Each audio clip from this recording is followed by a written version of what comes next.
Alors bonsoir à toutes et à tous. Donc on va essayer de réfléchir, juste dire que le cours, on verra après pour la suite, mais est dédié pour la réfoua shelema de Eyal Amram Ben Osnat. C'est un jeune homme qui a un accident de la route très grave à Washington, donc on lui souhaite une réfoua shelema. Donc la Gemara dans Brachot de la Flamme elle dit comme ça, Telou Rabbanan, Asur lo le Adam sheyani mina olam hazeh blo bracha. Il est interdit pour un homme de tirer profit de ce monde sans bénédiction. Vous avez remarqué, avant chaque profit, on mange quelque chose, on voit quelque chose de beau, on a un nouveau vêtement, on doit dire une bracha. Même l'accouchement, on dit une bracha. Lokenu melech haolam boré peri dural. Alors, vechol haneene mina olam hazeh, restez calme. Et tout celui qui profite de ce monde, blo bracha, la Gemara dit tout celui qui profite de ce monde sans bracha, keilu neene mikotche shamaim. C'est comme s'il tirait profit des kotche shamaim, ça veut dire des objets saints, des choses qui sont consacrées au Beth Amikdash. Alors nous on comprend pas très bien parce qu'a priori il y a la matière, elle est chol, elle est profane et on la sanctifie, on la rend sainte. Alors que là ça a l'air d'être que la matière en elle-même elle est sainte. D'accord? Et que nous, pour pouvoir l'utiliser à des fins profanes, ce qu'on appelle vulgairement se nourrir, oui, alors on doit la rendre profane. Donc c'est la grande question. Est-ce que la matière, elle est sainte et on la rend profane pour en tirer profit? Ou alors non, elle est profane et on la rend sainte en l'élevant, en la sanctifiant. Donc il faudra réfléchir à ça. Après, c'est marqué Rabbi Lévi, il a mis en opposition deux versets. C'est marqué L'Hachem haaretz umloa. À Hachem la terre et tout ce qu'elle contient. Et après, c'est marqué dans un autre endroit, Hashamaim, Shamaim l'Hachem, Va'aretz Natan Libnei Adam. Les cieux, ils sont à Dieu, d'accord? Donc le royaume des cieux, il appartient à Hachem. Va'aretz Natan Libnei Adam. Et la terre, il a donné aux hommes.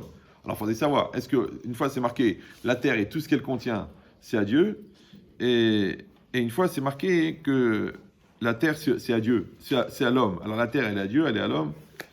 L'Agma, elle répond très simplement, Kan kodem bracha, kan leachar bracha. Ça, c'est avant la bénédiction, et ça, c'est après la bénédiction. D'accord? Maintenant, comme l'a dit le Rav, la bénédiction d'avant, de manger, c'est Midirabanan. La seule bracha qui est Minatora, c'est Birkat Torah, la bracha qu'on fait pour la Torah, et la bracha que l'on fait pour après manger le Birkat Amazon. D'accord? Il y en a qui disent que la Mechia, c'est aussi Minatora, mais d'arriver à comprendre que la Torah, elle t'a obligé à faire une bénédiction après, mais elle t'a pas obligé à faire une bénédiction avant. D'accord? Après, il y a une grosse discussion dans les rabbins.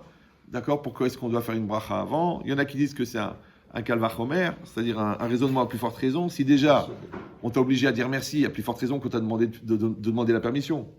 Comme nous avec nos enfants. Un enfant, il met sa main, demande la permission. Ouais, demande la permission. Et c'est compliqué des fois parce qu'il a 38 ans, il se sent mal à l'aise. D'accord? Donc c'est quoi l'idée? C'est quoi ce principe-là? Que la terre, elle appartient à Dieu, la terre, elle appartient à l'homme. Ouais. Quand ça, avant la bracha, après la bracha. Maintenant, qu'est-ce que c'est la bracha? Se réfléchir, c'est quoi la bracha? C'est une formule, tu dois dire Baruch Ata Hashem Elokeinu Melech Haolam Boré Peri Haetz Boré Peri Adama. Mais au niveau de la posture, c'est-à-dire dans quel esprit je me mets quand je dis je dis une bénédiction? Qu'est-ce que ça veut dire? De la même manière que quand je demande la permission, dans quel état je mets? C'est quoi? On apprend la politesse à l'enfant.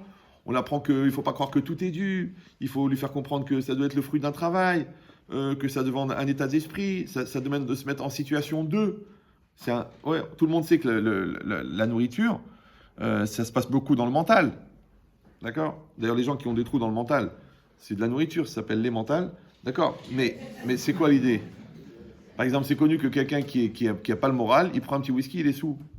Ouais, et quelqu'un qui est bien, quelqu'un il a demandé une fois Baba Salé, il a dit je comprends pas, on boit toute la journée avec toi, on n'est pas sous. Il a dit quand vous êtes avec la joie d'être avec le tzaddik, il y a pas tu sens pas l'alcool. C'est pareil, quand tu es heureux dans ce que tu fais, tu brûles, tu consommes l'alcool. Ouais, mais quand tu n'aimes pas bien, un petit whisky, il te fracasse. Sous-entendu que le terrain mental et moral qui accueille le whisky, il n'a pas le même effet. Et dans tout c'est pareil, il y a des gens qui mangent et qui maigrissent, il y en a qui mangent et qui grossissent.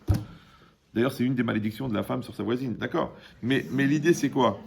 C'est qu'en fait, il y a des gens qui consomment et il y a des gens qui cumulent. Les gens qui cumulent, eh ben, ils cumulent, on dit, comme disait le Rav Cellulite, ça veut dire tu gardes le maximum.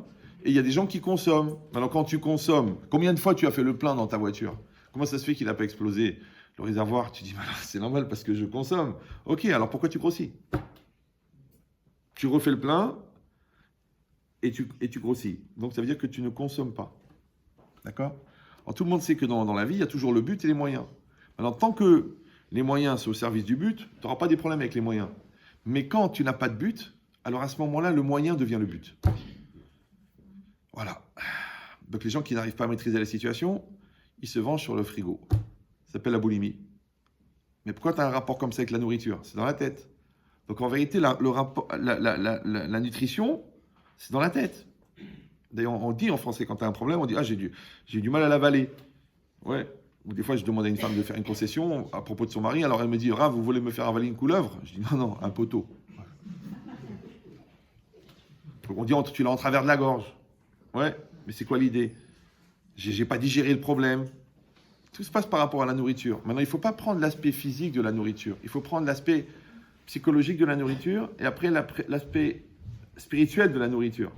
Nous, chez nous, les Sfaradim, c'est très très important, la nourriture. Ouais, les Ashkenazim, c'est moins. Quand tu vois le menu, tu dis, bon, mais, non, j'exagère, c'est bien plus grave. D'accord. Mais, non, des fois, les haricots, tu dis, pour les remettre dans la boîte, il n'y a aucune sauce. D'accord, mais c'est quoi l'idée? L'idée, c'est de réfléchir, quel rapport j'entretiens avec la nourriture? Exactement pareil comme à l'école. À l'école, on disait, bon, il faut faire un résumé. Alors, qu'est-ce qu'ils faisaient les mauvais élèves? Ils disaient, bon, résumé de texte, alors, combien de mots, madame? Ah, il y a 80 mots, combien de mots? 32. Mais non, tu n'as pas compris. Quand tu fais l'explication de texte, tu synthétises. Quand tu synthétises, ça se résume. Vous me suivez ou non? Donc, c'est exactement pareil. Toi, au lieu de réfléchir, je mange calories, plus de calories, 600 calories de chocolat, 400 calories de gâteau, 200 calories. Peut-être tu devrais dire, pourquoi je mange? Pourquoi je mange? Ouais. Donc, maintenant, le pourquoi je mange, c'est une posture mentale dans ma tête de qu'est-ce que je suis? Est-ce que je suis un absorbeur de bouffe? Est-ce que je suis un consommateur? En 2 mots, d'accord? Est-ce que je suis un addict? Parce que j'adore les religieuses. Les gâteaux, d'accord? Vous avez réagi comme des éclairs. D'accord? C'est normal, vous êtes la crème du 16e. Mais c'est ça l'idée. On va pas en faire un gâteau non plus. Bon, mais c'est ça l'idée. L'idée de dire dans quelle posture mentale je me trouve au moment où je mange. Encore une fois, je te dis, tu manges avec le moral, tu manges sans le moral, tu manges avec le stress, tu manges pour te débarrasser, tu manges quand tu as faim, tu manges quand tu n'as pas faim. C'est la posture morale. C'est ça qui fait qu'à la fin, il y a un rôle qui nous colle, qu'on n'arrive pas à assumer. D'ailleurs, on le dit, qui t'a cholestérol. D'accord? Alors qu'en fait, si la personne, elle disait, je vais manger maintenant. Donc maintenant, quelle posture mentale je dois avoir au moment où je mange? Quelle posture mentale je dois avoir au moment où je veux absorber de la matière? Alors tu dis, il y a une posture mentale qui s'appelle Baruch Ata Hashem Elokeinu Melech Haolam Boré Peri Adama. Vous me suivez ou non? Ça va? C'est un process. Les gens, ils croient que c'est une formalité. Bah, écoute, il faut faire la bracha, tu l'as fait, tu ne la fais pas, oh, je le sens pas, je le sens, je suis pas à ce niveau-là, j'arrive pas, j'ai pas de mémoire, j'arrive pas, j'ai jamais appris le japonais. Non! Je dis, je répète. Tu peux réfléchir à ça. Une fois, j'ai fait un cours sur la nutrition à des non-juifs. Ils ont très très bien compris. Hein. Tout le monde voulait mettre une kippa. J'ai fait non, non, non, non. Je ne vais pas vous faire porter le chapeau. Mais l'idée, c'est ça. Essayez de trouver un peu d'eau. Ça serait vraiment super.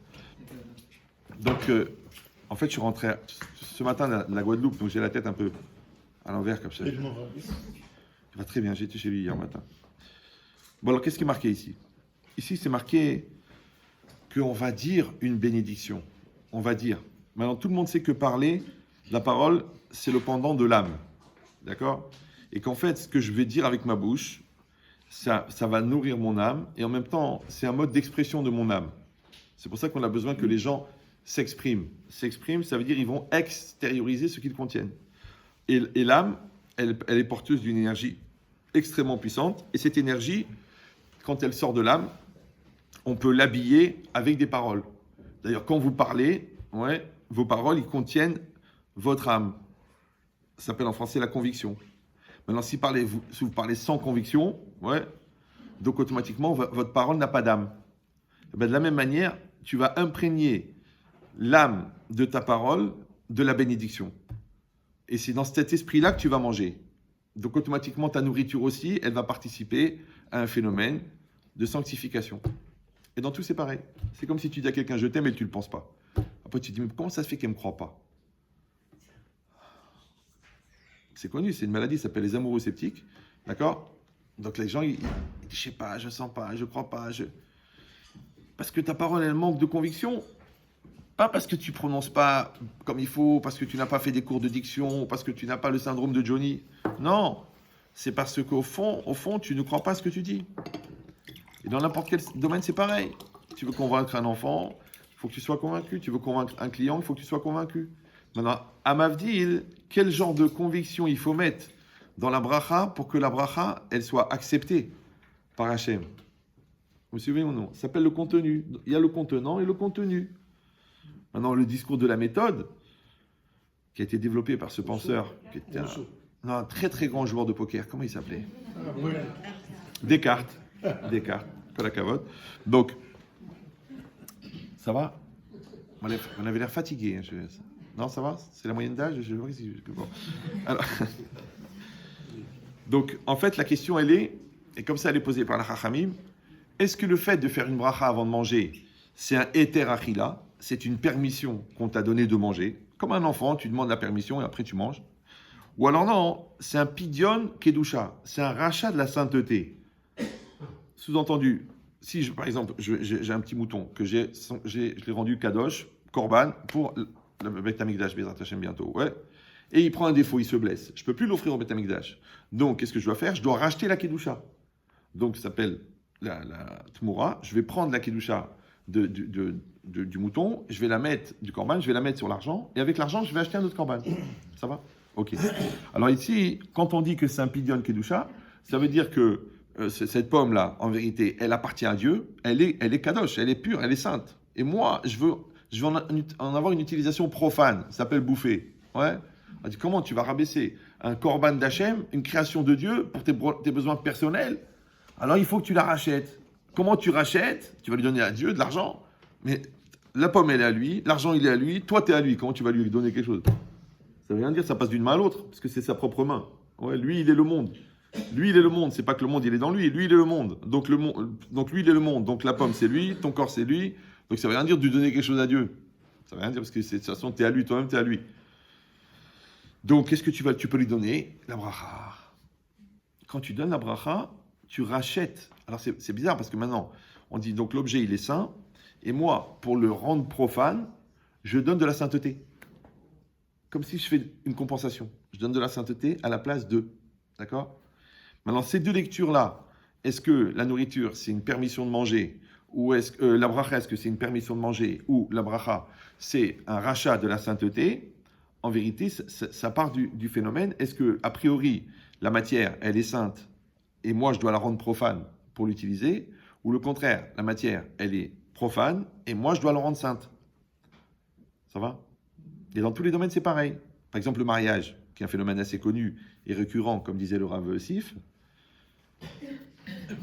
bon, qui lui aussi était très récurrent, avec une tendance ammoniacale, le Rav Sif.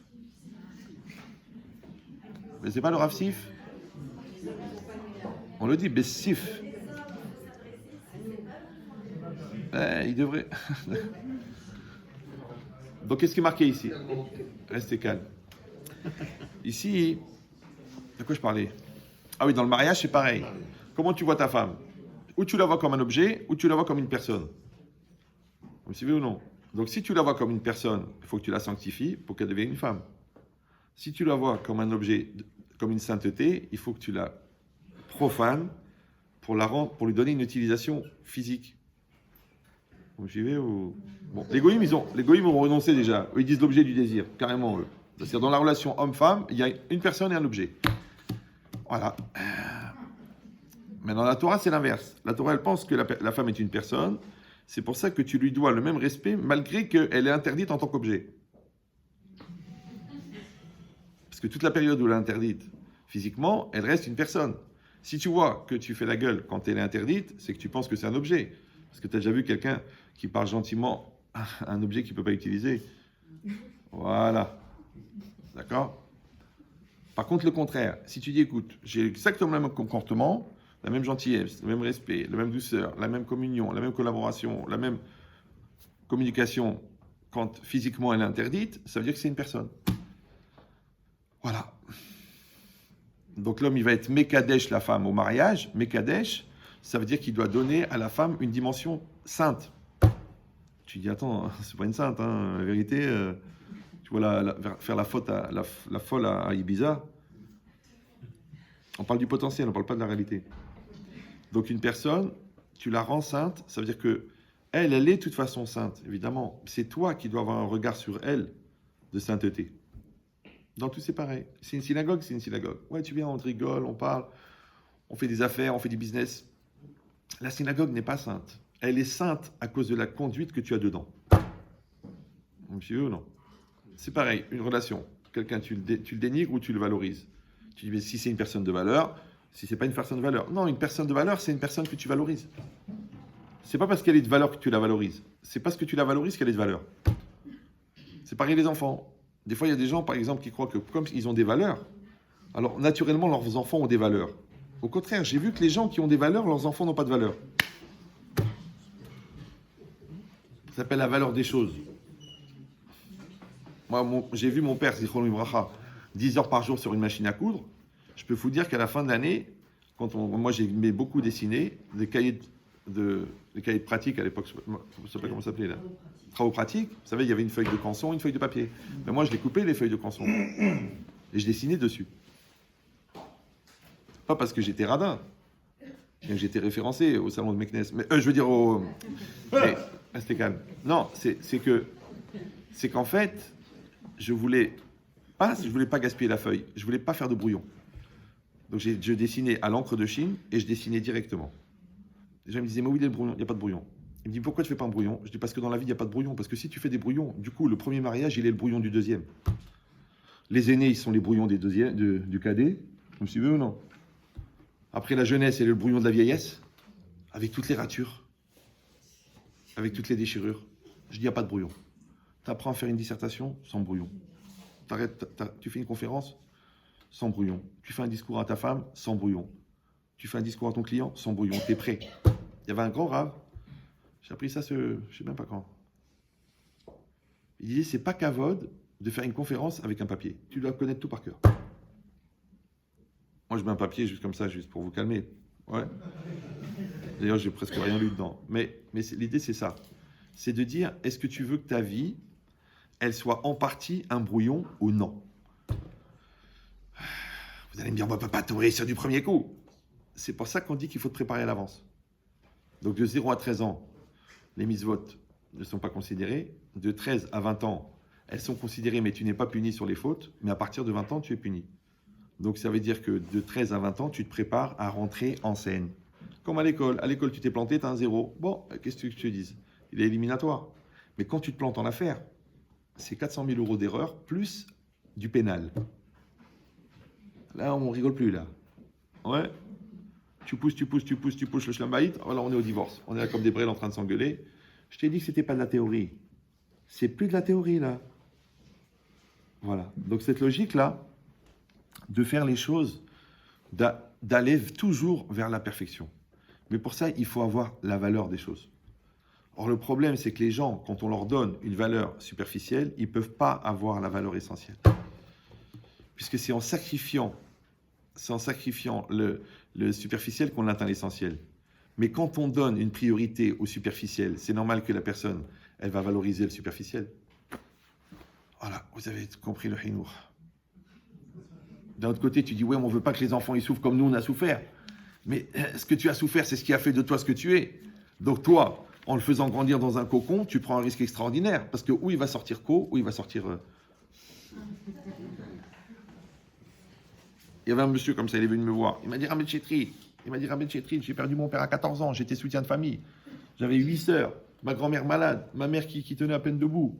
Et j'ai dû moi-même travailler. Et j'ai commencé à monter un petit stand de frites là-bas au sentier. Et je vendais les frites au coin de la rue. Après, j'ai mis un deuxième. J'ai mis Mouloud, Ahmed, Boud. On a ouvert comme ça 5, 6, 7, 8. Après 10. Après, on a créé une chaîne de magasins. Ça s'appelle Afrit. Très, très connue, d'accord? Et j'ai eu un seul enfant. Après, ma femme, après l'accouchement, elle ne pouvait plus. Et cet enfant, il est d'une nullité. Mais il est un baha. Il est un castré mental. Il est rien. Il est mort. Comment ça se fait? Pourquoi moi qui ai assumé toute cette famille, j'ai un enfant tellement bref? Alors je lui dis, parce qu'il n'a pas eu votre chance, votre fils. Il m'a dit laquelle? Je dis, il n'a pas eu la chance de perdre son père jeune. Il m'a dit quoi? C'est ça que vous lui souhaitez à mon fils? Bah, j'ai dit oui. Bon, après, il vous reste une chance, c'est peut-être pas vous le père. Mais c'est quoi l'idée?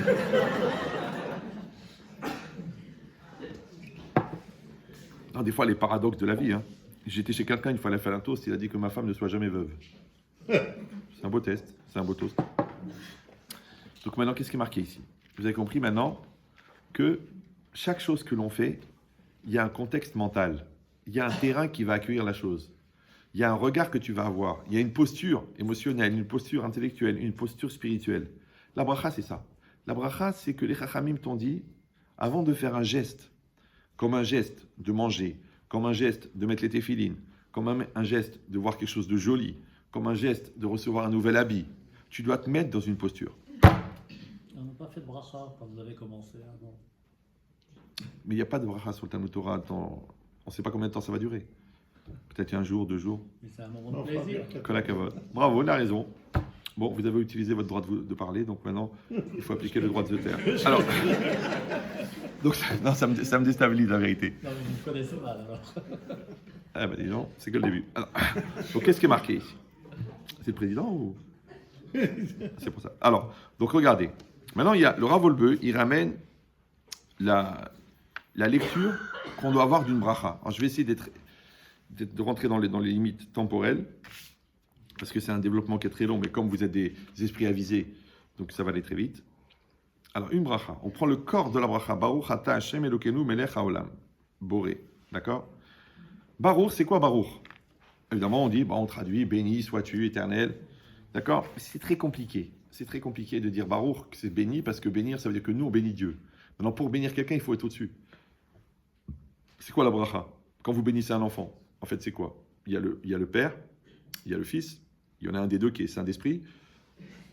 Ça fait le père, le fils, et pas ça. Donc, le père, il a une neshama. Le neshama, c'est un récepteur. L'émetteur, c'est Dieu. Donc Hachem, il envoie un shefa, ce qu'on appelle, de volonté, que le père reçoit. Ensuite, il met la main sur le fils, fil conducteur, et le fils reçoit. D'accord? Donc en fait, on est des transmetteurs, ce qu'on appelle des tsinorotes. Oui. Maintenant, il y a deux lectures dans la bracha. Ou la bracha que l'on fait, c'est une prophétie, d'accord, de qu'est-ce qui va advenir de l'enfant plus tard. Ou la bracha, c'est une influence que l'on a pour que ce qu'on prononce arrive. C'est les deux lectures. Maintenant, quand je dis que la bracha, elle est, en fin de compte, l'énergie qui me traverse pour arriver là où elle doit être, donc je peux considérer que moi, je suis un influenceur, d'accord, pour donner une influence à l'enfant. Donc je lui souhaite de devenir le meilleur, je lui souhaite de devenir lui-même, je lui souhaite de se réaliser. Donc en fait, je lui influe de l'âme. Et l'âme, elle contient la vie. Donc la projection de la vie donne la vie. Comme toi, tu branches l'appareil, hop, il devient vivant. C'est ça la différence qu'il y a entre le ventilateur et la chaîne-IFI. Vous vous rappelez de ça ou non? J'avais dit ça ici, non? Vous ne vous rappelez pas? Quelle différence entre une chaîne-IFI et un ventilateur? C'est que quand vous débranchez la chaîne-IFI, la musique s'arrête. Mais quand vous débranchez le ventilateur, il continue à tourner. C'est pareil, tu vois des couples qui continuent à fonctionner, mais ça fait longtemps que le courant ne passe plus. La malhonnêteté, c'est qu'il y en a un qui a débranché la prise sans le dire à l'autre. Genre, je t'aime plus, mais il faut faire comme si, parce qu'à cause des enfants. Alors que si on disait, écoute chérie, je suis pas bien, écoute, j'ai pas de ressenti, écoute, en voyant la minceur de ma secrétaire, je me suis rendu compte que tu as grossi, eh ben, au moins les choses... Ah bah oui, ça s'appelle le contraste, ouais. C'est un phénomène chez la femme, elle grossit d'un seul coup. D'un seul coup, elle grossit. Quand le gars, il engage une secrétaire mince. D'ailleurs, quand il voit sa femme, il dit mince, alors qu'elle est grosse. C'est compliqué. Donc ici, c'est pareil. Que toi, tu vas dire une bracha. Donc une bracha, tu es en posture, entre guillemets, dominatrice, et tu envoies un shefa, tu envoies une énergie active, positive de développement. Et comment tu vas faire ça pour Dieu? Donc ils disent les commentaires, il ne faut pas dire que Barour, ça veut dire béni, il faut dire que Barour, ça veut dire l'adjectif. Tu es béni. Qu'Hachem, il est béni, ça veut dire il est la source de toutes les bénédictions. Il dit Baruchata, Mekor, Kol, Ribou, Yabrachot. C'est toi qui es la source de la multiplication des bénédictions via Hashpaot. Ah, maintenant, pourquoi j'ai besoin de reconnaître? Est-ce que c'est le moment maintenant de dire que le bon Dieu il est béni? Alors, il faut savoir une chose, que quelle que soit la bracha qui t'est prédestinée, qui est dans le ciel et qui t'attend, elle n'est Réceptionné. elle est réceptionnable que si toi, tu en as conscience de son besoin. D'accord? C'est-à-dire que des fois, les gens ils viennent me voir et me disent Rabbi Chetrit, est-ce que vous faites des shidochim? Alors moi, je pose une question idiote. Je dis, mais est-ce que tu veux te marier? Le gars, il pense que je suis un demeuré parce qu'il me dit, est-ce que vous faites des shidochim? Ça veut dire qu'il veut se marier. Je dis non. Il y en a, ils veulent ne plus être seuls. Il y en a, ils veulent faire plaisir à leur mère. Il y en a, ils ont marre de faire les courses. Il y en a, ils veulent plus faire ça tout seul. Donc chacun, il a une bonne raison de se marier. Mais ça ne veut pas dire que c'est se marier, ça. Ouais, je veux me marier, ça veut dire je veux m'engager dans tous les engagements du mariage. Alors que les gens, en général, quand ils veulent se marier, c'est qu'ils veulent les avantages du mariage, mais ils ne veulent pas les inconvénients. Et même le maire, qui est complètement laïque, vous l'a dit, vous êtes marié pour le meilleur et pour sa mère. D'accord? Donc ça veut dire quoi? Ça veut dire que un engagement, il ne provoque le shefa que si tu es conscient de ton besoin. Tu veux réussir cet examen, tu veux finaliser cette vente, tu veux finir ton daf yomi, tu veux faire une belle tefila. Mais si en fait, tu l'as fait pas, de toute façon t'es là, t'es pas là, et ben après tu te dis c'est marrant, j'arrive pas à avoir la kavana, j'arrive pas à finaliser le crédit, j'arrive pas à convaincre le client. Mais au fond, est-ce que tu veux? Très très important. Ouais.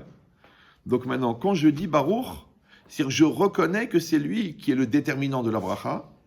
D'accord? Donc je me mets en position de demandeur, donc je peux recevoir. Donc c'est pas juste un qualificatif laudatif de la qualité de Dieu de distribuer la bracha. Non, c'est que moi je me mets en situation de demandeur. Je veux. Ouais, Baruch Ata, ça veut dire, c'est comme si je vais chez le cardiologue, j'ai dit Ata, cardiologue, et moi je suis malade. Je vais chez le garagiste, j'ai dit toi, voilà, la voiture est pas bien, et toi tu es ma capara. D'accord? Je reconnais le rôle de l'autre. Alors, si je ne donne pas, c'est qu'il n'y a aucun médecin au monde qui peut vous soigner si vous ne le considérez pas comme un médecin. Même le médicament ne fait pas d'effet si au fond, vous n'y croyez pas. L'avocat, il ne peut pas vous défendre si vous ne croyez pas en lui. Ça s'appelle une redistribution de l'intention, de la conviction. Ouais, comme l'enfant. L'enfant, tant qu'il a confiance en toi, profites-en pour devenir son héros. Parce que le jour où il n'a plus confiance, c'est parce qu'il a compris que tu es un zéro.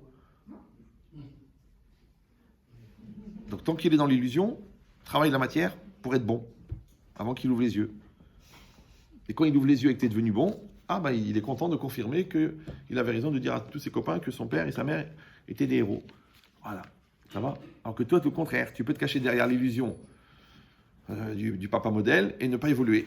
Et tu dis, de toute façon, il comprend rien, il est vrai, il est remar. Alors que c'est faux. C'est que les enfants ne comprennent rien, mais ils ressentent tout. Donc c'est encore plus dur de tricher. C'est pour ça que les enfants naissent petits, c'est pour laisser aux parents le temps de grandir. Parce que s'ils naissaient adultes, il y aurait beaucoup de déçus. Donc on les laisse, on naissent petits, ils grandissent. Mais c'est vrai qu'ils mettent du temps à comprendre, mais ressentir, ils ressentent. Vous me suivez ou non? Il y a des enfants qui sont encore traumatisés, alors qu'ils sont mariés, par les engueulades de leurs parents au-dessus de leur berceau. Quand ils font de l'hypnose et de la ils retrouvent que les engueulades des parents devant le bébé au berceau les a traumatisés. Après, ils ont fait attention d'être hypocrites, mais à ce moment-là, il était encore sincère. Et ça a marqué ça. D'accord? Donc, Baruch, Ata, ça veut dire que je me mets en posture mentale de comprendre que Dieu, il est la source de la bracha, et que c'est grâce à ça que peut-être que moi, je pourrais être bénéficiaire. Il dit après, deuxième, Baruch, al-Mishkal Rachum Chanoun. Bon, c'est en tant que, ok. Après, il dit Ata. Alors là, ça devient compliqué. Ata, c'est quoi Ata? Toi. Il dit Ponim el Hashem belashon nuchach. On s'adresse à Dieu dans un langage direct. Tu te rends compte que tu tutoies Dieu. Mais comment tu le tutoies alors que si lui, il veut, il te tutoie. Et quand il te tutoie, c'est trop tard pour vous voyez là. Ouais, c'est fini. Il dit comment est-ce qu'on peut s'adresser à Dieu dans un langage direct? Même un président, on l'appelle un roi, on l'appelle à la troisième personne. Un rave, Gvodoa rave, à la troisième personne. Aux première personne du pluriel. Vous, Atem, ouais. Et on vient chez Dieu, Ata. C'est ton pote? C'est de la française. Bon. Donc il dit non. Il dit Baolam ou mitgalé al yedé ma'asav. Dans ce monde, il se dévoile par ses actes. Verotse ou liyot kashur elenu. Et il veut être collé à nous. Ça veut dire quoi? Ça veut dire qu'en fait, l'essence d'Hachem, c'est le Yud, le He et le Vav, le He, n'est pas accessible à l'homme. Parce que c'est comme du plutonium enrichi. Ouais. C'est comme une bière trafiquée, ce qu'on appelle un coronavirus. D'accord? Non. Vous avez un taux de réactivité qui est proche du coma. C'est incroyable. Qu'est-ce que vous avez mangé? C'est pas possible. C'est vous qui avez le décalage horaire ou... Donc, non, j'ai besoin des blagues pour savoir si vous suivez. Parce que si déjà les blagues, vous les comprenez pas... Kalva Hamor, les Hidoshim. Donc en fait, Hachem Yudke Vavke, il n'est pas accessible. Donc, il s'est habillé avec un habit qui s'appelle Elohim. Maintenant, on dit Hachem mitlabesh be'elokut. Hachem s'habille de Elokut. Et Elohim, c'est la même valeur numérique que Ateva. Et Ateva, c'est la nature. Donc en fait, la nature, c'est l'habit de Dieu. Vous me suivez ou non? Donc quand vous voyez les Alpes, vous voyez l'habit de Dieu. Quand vous voyez un ouragan, vous voyez l'habit de Dieu. Quand vous voyez l'univers, vous voyez l'habit de Dieu. Maintenant, l'habit de Dieu, il est plus ou moins épais selon le niveau de Emouna. Celui qui a une grande Emouna, ça devient comme la couleur de la voiture, un micron de peinture. Celui qui n'a pas d'Emouna, c'est toute l'épaisseur de la nature. La complication, la génétique, la biophysique, la métaphysique, la traluidifique. Moins tu es croyant, plus l'habit de Dieu est épais. Plus tu es croyant, plus il est fin. Maintenant, de la même manière qu'un géant invisible, quand il tombe dans un bassin de peinture, tu le vois courir parce que tu vois la peinture, c'est pas lui que tu vois la peinture. De la même manière, qu'est-ce que tu connais de ton père? Seulement ce qu'il te montre. Donc tu vois son habit, tu vois sa manière de se conduire. D'accord? Donc de la même manière, nous ne connaissons de Dieu que ce qu'il nous montre. Ce qu'on appelle chez un homme des actions et chez Dieu, son intervention. Alors la capacité à voir l'intervention de Dieu s'appelle le bitachon, la emuna. Ou non, tu dis non, c'est un concours de circonstances. Mais dans le concours, il y a cours, il y a... C'est jusqu'où tu peux arriver à un tel niveau de précision dans l'intervention divine. Et si quelqu'un va dire je reste sceptique, c'est pour ça qu'on prend des antiseptiques, ouais. Mais en vérité, c'est un regard. Parce que celui qui croit au miracle, il voit les miracles. Celui qui ne croit pas au miracle, il ne voit pas les miracles. C'est comme ça. Et ce n'est pas d'autosuggestion ou la méthode Coué. Non, c'est un accès à. C'est comme quelqu'un qui a fait 10 ans de médecine. Lui, il voit un symptôme. Et l'autre, il voit que le tonton, il a la peau un peu jaune. Alors tu dis, alors il fait des miracles. Non, il est cancérologue. C'est le foie, phase 4. Toi, tu dis, il a mangé beaucoup de carottes, tonton Maurice. Non, il va mourir bientôt. Alors qu'est-ce que tu vas dire qu'il est sorcier? Non, il est connaisseur. Donc celui qui est connaisseur de Dieu, il perçoit Dieu. Celui qui n'est pas connaisseur, il ne perçoit rien. Même pas les APL. D'accord? Donc si c'est ça, quand c'est marqué que Hachem, dans ce monde-ci, il est très proche, puisqu'il est juste derrière la nature. Et c'est toi qui décides de l'épaisseur de la nature. Par contre, dans l'autre monde, Baba, celui qui va avoir accès à Dieu, je veux décourager personne, hein, ne vous le prenez pas mal, mais on dit qu'un homme que toute sa vie il a étudié la Torah, quand il va être mort, Dieu pour lui, ça sera comme une lumière au bout de l'univers. Alors celui que quand le rabbin il fait la dracha le Shabbat, au bout de 10 minutes, il dit pourvu qu'il s'étouffe.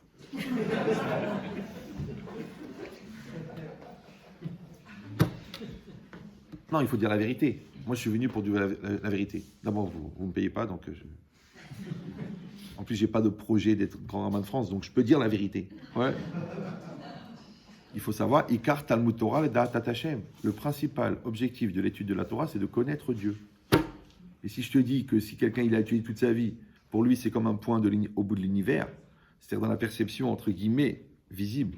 Mais le ressenti de Dieu, ouais, il sera très très grand pour celui qui a étudié, et il sera moins grand pour celui qui n'a pas étudié. C'est comme si tu pratiques ton conjoint, après, tu n'as plus besoin de parler, il y a un ressenti très fort. Tu rentres, tu dis il est énervé. Tu ne l'as pas vu encore. Ouais, tu vois ta femme, elle a une idée derrière la tête. Elle est stressée. Je sens qu'elle va me faire un reproche. Elle a dû trouver les textos, les emails. Ou elle a engagé un détective. Mais en tout cas, elle a trouvé quelque chose. Tu sens, c'est normal, tu sens. Voilà. Donc qu'est-ce que tu vois? Tu vois que, en fait, qui c'est qui voit? C'est le conscient. Qui c'est qui ressent? C'est l'inconscient. Qui c'est qui pressent? Le subconscient. Ça veut dire qu'en fait, on travaille le conscient pour éduquer notre inconscient. Et les acquis de l'inconscient nous donnent notre subconscient. Ce qu'on appelle en français la nature profonde. Ça va? Maintenant, de vous à moi, quand tu arrives à 120 ans là-haut, qui c'est qui se présente devant Dieu? Le conscient, l'inconscient ou le subconscient? Parce que l'autre, il est conscient d'aimer sa femme, mais il la trompe. Après, il dit, excuse-moi, c'était inconscient. Donc, son inconscient n'aime pas sa femme. Celui-là, dans les rêves, il rêve d'une autre. Donc, son subconscient, il n'est pas marié. Donc, tu pratiques le Shalom Bayit pour qu'il rentre dans ton inconscient. Et ton inconscient, il rentre dans ton subconscient. Après, vous faites un. Quand vous faites un, quand vous mourrez, vous partez ensemble. Ou un an d'intervalle pour faire le Kaddish. Parce que vos deux subconscients sont liés. Et les deux subconscients sont juste l'enveloppe la plus mince qui recouvre la Neshama.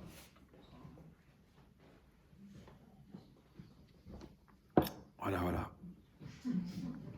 Je devrais m'arrêter là parce que je vais dire autre chose et vous allez oublier ce que je viens de dire. C'est Chaval. C'est comme les dossiers qui se cumulent. Mais c'est pas grave. C'est pour ça qu'on enregistre. Comme ça, les gens intelligents, ils réécoutent en prenant des notes. Ça leur évite de faire 15 ans d'Yeshiva et 21 ans de faculté. Alors, et 16 ans de thérapie. Donc, qu'est-ce qui est marqué ici? Ici, c'est marqué que Ata, c'est la Shon Nuchach. C'est un langage direct. D'accord? Donc, pourquoi? Parce que Dieu, il est plus accessible dans ce monde-ci que dans l'autre monde. Qu'est-ce qu'on dit là-bas? Qu'est-ce qu'ils disent les anges? Baruch Hashem Mimekomo. Les anges qui sont complètement immatériels, en parlant de Dieu, ils disent il est de son endroit, il est béni de son endroit. C'est-à-dire que pour les anges qui sont totalement immatériels, Dieu, il est loin. Alors nous, qui sommes à 90% matériels, à plus forte raison qu'il est loin. Ouais, en vérité, non. Dans ce monde-ci, Dieu il est très proche. Tu ouvres les yeux, tu fermes les yeux, tu lui parles. Tu pries, il t'écoute. Tout de suite. Mais quand tu es là-haut, et tu dis Hachem. Attends, il dit attends. Il est en train de parler avec Rabbi Shimon Bar Yochai. T'es qui, toi? Moi, j'ai un serfat de 26 €. Alors, j'ai droit à quoi? Eh ben, en revenir en Gilgoul d'élastique pour enrouler les serfats. Ouais. Il dit non. La logique, que ici, c'est ce qu'il dit. Non seulement Hachem, il se dévoile par ses actes, donc la perception des actes de Dieu s'appelle l'Aïmouna, le Bitachon, mais en plus, ou Rotse ou Liot Kashour, lui, il veut être lié à nous. C'est une chance extraordinaire. Hachem, il veut se lier à nous. D'accord? C'est comme si quelqu'un, il vient vers toi, il te dit, je veux te parler. Alors ne fais pas le difficile, ne fais pas le lourd, ne fais pas le brel, ouais, ne fais pas l'orgueilleux. Ah, il m'a dit, ma femme, elle m'a appelé, elle m'a réveillé à 5h du matin, elle m'a dit, elles font qu'on parle.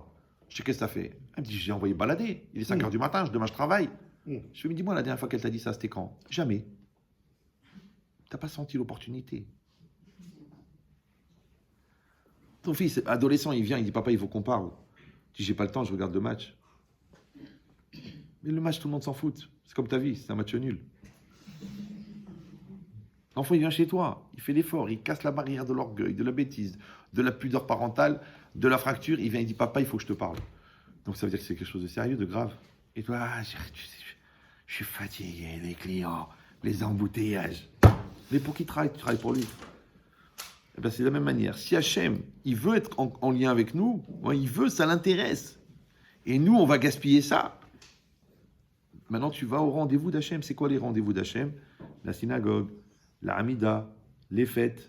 C'est des rendez-vous avec Hachem. La Hashgacha, c'est un rendez-vous. Un malheur, c'est un rendez-vous avec Dieu. Un bonheur, c'est un rendez-vous avec Dieu. Donc Dieu, il t'envoie un message. Ouais. Maintenant, toi, tu réfléchis, ce message, en fin de compte, c'est une opportunité de me rapprocher. Ou non. Non. Toi, tu t'engueules avec le message. Par exemple, des gens qui t'énervent. En vérité, c'est une opportunité de travailler ta patience. Les gens qui te demandent, c'est une opportunité de te débarrasser de ta radinerie. Les gens qui te parlent, c'est pour que tu réussisses à apprendre à compter jusqu'à 2. Parce que les gens, ils comptent 1. Alors, à chaque fois que tu leur demandes quelque chose, ils disent 1. Mais la personne qui arrive à écouter l'autre, ça veut dire qu'il sait compter jusqu'à 2. Tu dis, kolakavot, si Dieu veut 3, que Dieu fasse. Ou la 4. Ouais. Parce qu'une fois, un élève, il est venu voir son Rav, il dit, papa, Rav, j'ai bien écouté les cours sur le Shalom Bayit et tout, et ma femme, elle n'était pas bien. Et j'ai pris à cœur, et je l'ai écouté, et je l'ai aidé, je l'ai soulagé. Alors Rav, il a dit, je suis content de savoir que tu sais compter jusqu'à 2. Bon, a priori, ça fait plus d'effet, mais bon. Alors, dit la reine, Anu ponim elav, panim el panim. C'est pour ça qu'on s'adresse à lui face à face. Et ça, c'est une grande question, ouais. Tous les jours, on tutoie Dieu, ouais, et pourtant, on n'imagine même pas qu'on serait capable de le regarder les yeux dans les yeux.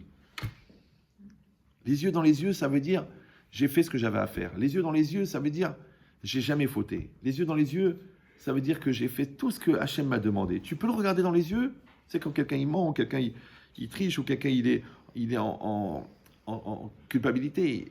On dit il a un regard fuyant. Il regarde ailleurs. Comme ça, les profilers, ils reconnaissent les menteurs. Ouais. Le gars, il ne regarde pas, comme ton fils. Alors, tu étais à l'école? T'as pas de devoir? Non, le prof, il est mort. Quoi, tous les jours? On a déjà utilisé cette raison.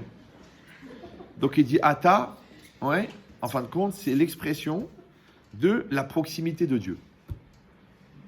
Maintenant, une relation, ça se travaille. Vous savez, c'est pas la distance qui fait la distance. D'accord? Il y a des gens, tu les côtoies tous les 10 ans, tu les rencontres dans un aéroport, à Francfort, et tu te reparles avec eux comme si tu les avais quittés il y a 10 minutes. Tiens, en fait, oh, ton oncle, il est super et tout ça. Et des gens, ils sont à côté, ils sont loin, mais loin. Tu m'as parlé lui. Ah, ça. Mais qu'est-ce qu'elle veut? Je sais pas. Qu'est-ce qu'il pense, votre mari? Je ne sais pas, demandez-lui. Moi, la vérité, c'est terre inconnue. Alors, les gens proches, ils sont loin. Ouais. Les gens loin, ils sont proches. Tu es dans l'autobus, le gars est à côté de toi. Ah, il fait pas beau en ce moment. Tu dis, bah, je le vois bien. Il dit, ah, moi, il pleut dans ma vie. Ah, vous aussi. Et tu lui racontes ta vie. Le mec, c'est un mec que tu as vu dans le bus, 10 minutes. Tu lui racontes ta vie. L'autre, ça fait 22 ans qu'elle est assise à côté de toi. Tu peux lui parler. Elle comprend rien. Des fois, j'étais dans un parc, il y avait un gars à côté de moi en train de parler avec son chien. Et moi, j'ai une curiosité zoologique développée. Je lui ai dit, excusez-moi, monsieur, juste pour pas mourir idiot, vous parlez vraiment avec votre chien? Il m'a dit oui, parce que lui, il m'écoute. Oh, la chienne de vie, d'accord? Donc ça, c'est Ata. Hachem, là, ça devient sérieux. Donc vous vous rappelez, on est en train de décortiquer la bracha. Baruch Ata Hachem. Alors Hachem. Il dit Hachem Kektivato, le nom de Dieu tel qu'il s'écrit. Vous savez que le nom de Dieu, c'est un des plus grands secrets de la Torah. Il y a des livres entiers qui sont écrits sur le nom de Dieu. On dit que toute la Torah entière, il dit le Ramban, ce ne sont que des noms de Dieu. Donc maintenant, le nom de Dieu tel qu'il s'écrit, comme vous voyez partout dans les synagogues, oui, le Yud, le He, le Vav et le He. Si vous n'arrivez pas à vous rappeler, rappelez-vous que dans la chapelle personnelle de Louis XV, il y a le nom de Dieu, mais il n'y a pas de crucifix. Comme si lui, il n'a pas crucifié, alors que l'autre, il l'a crucifié. C'est pas grave. Alors, il dit, c'est quoi le Yud, le He, le Vav et le He? Aya, Ové, Veillé. Parce que la racine de Yud Kevavke, c'est Ové. Ové, c'est quoi? C'est le présent, et c'est le verbe être. D'accord? Maintenant, quand on dit il était, il est et il sera, ça veut dire en français qu'il est omniprésent. D'accord. Maintenant, le Yud Kevavke, il veut dire le verbe être, mais avec un Yud devant, ouais, quand on le lit, c'est-à-dire quand on le traduit tel qu'on le lit, mais qu'on ne peut pas le prononcer, comme le prononcent les témoins de la Java. Donc, c'est quoi? C'est que Yud Kevavke, c'est où Me'ave et Haolam. C'est lui qui fait être le monde. Parce que Ove, c'est être, et avec un Yud devant, c'est Me'ave. Me'ave, c'est faire être. Maintenant, on l'appelle Shem Havaya. Le nom divin, on l'appelle Shem Havaya. Parce que, ou Me'ave kol Havayot, c'est lui qui fait être tout ce qui est. Maintenant, quand on dit que Dieu fait être, quelle différence entre faire et faire être? Alors, faire, c'est participer physiquement, comme tu prends la terre glaise et tu fais la poterie, pour ça qu'il s'appelle Yotzer, Hachem. Ouais. Mais ça, c'est faire. Mais faire être, ça veut dire que tu interviens de manière extérieure ou cachée pour faire exister une réalité. Vous me suivez ou non? C'est comme quand vous mettez la pâte au four et vous la voyez en train de cuire. Tu dis, mais qui c'est qui est en train de tirer les atomes, et qui est en train de les réchauffer, qui est en train de les carboniser, qui est en train de leur donner une forme? Personne, c'est la chaleur du four. Et bien Hachem, il crée comme ça une espèce d'environnement dans lequel tu peux devenir. Donc il t'envoie les gens qui t'aiment, les gens qui t'aiment pas, il t'envoie le stress, il t'envoie l'âge, il t'envoie les pulsions. C'est tout l'environnement qu'il crée pour que toi, tu puisses exister. Ça va? C'est ce qu'on appelle la maturité. Pour ça, quelqu'un, il est à l'école et il a son fils qui est en CE1.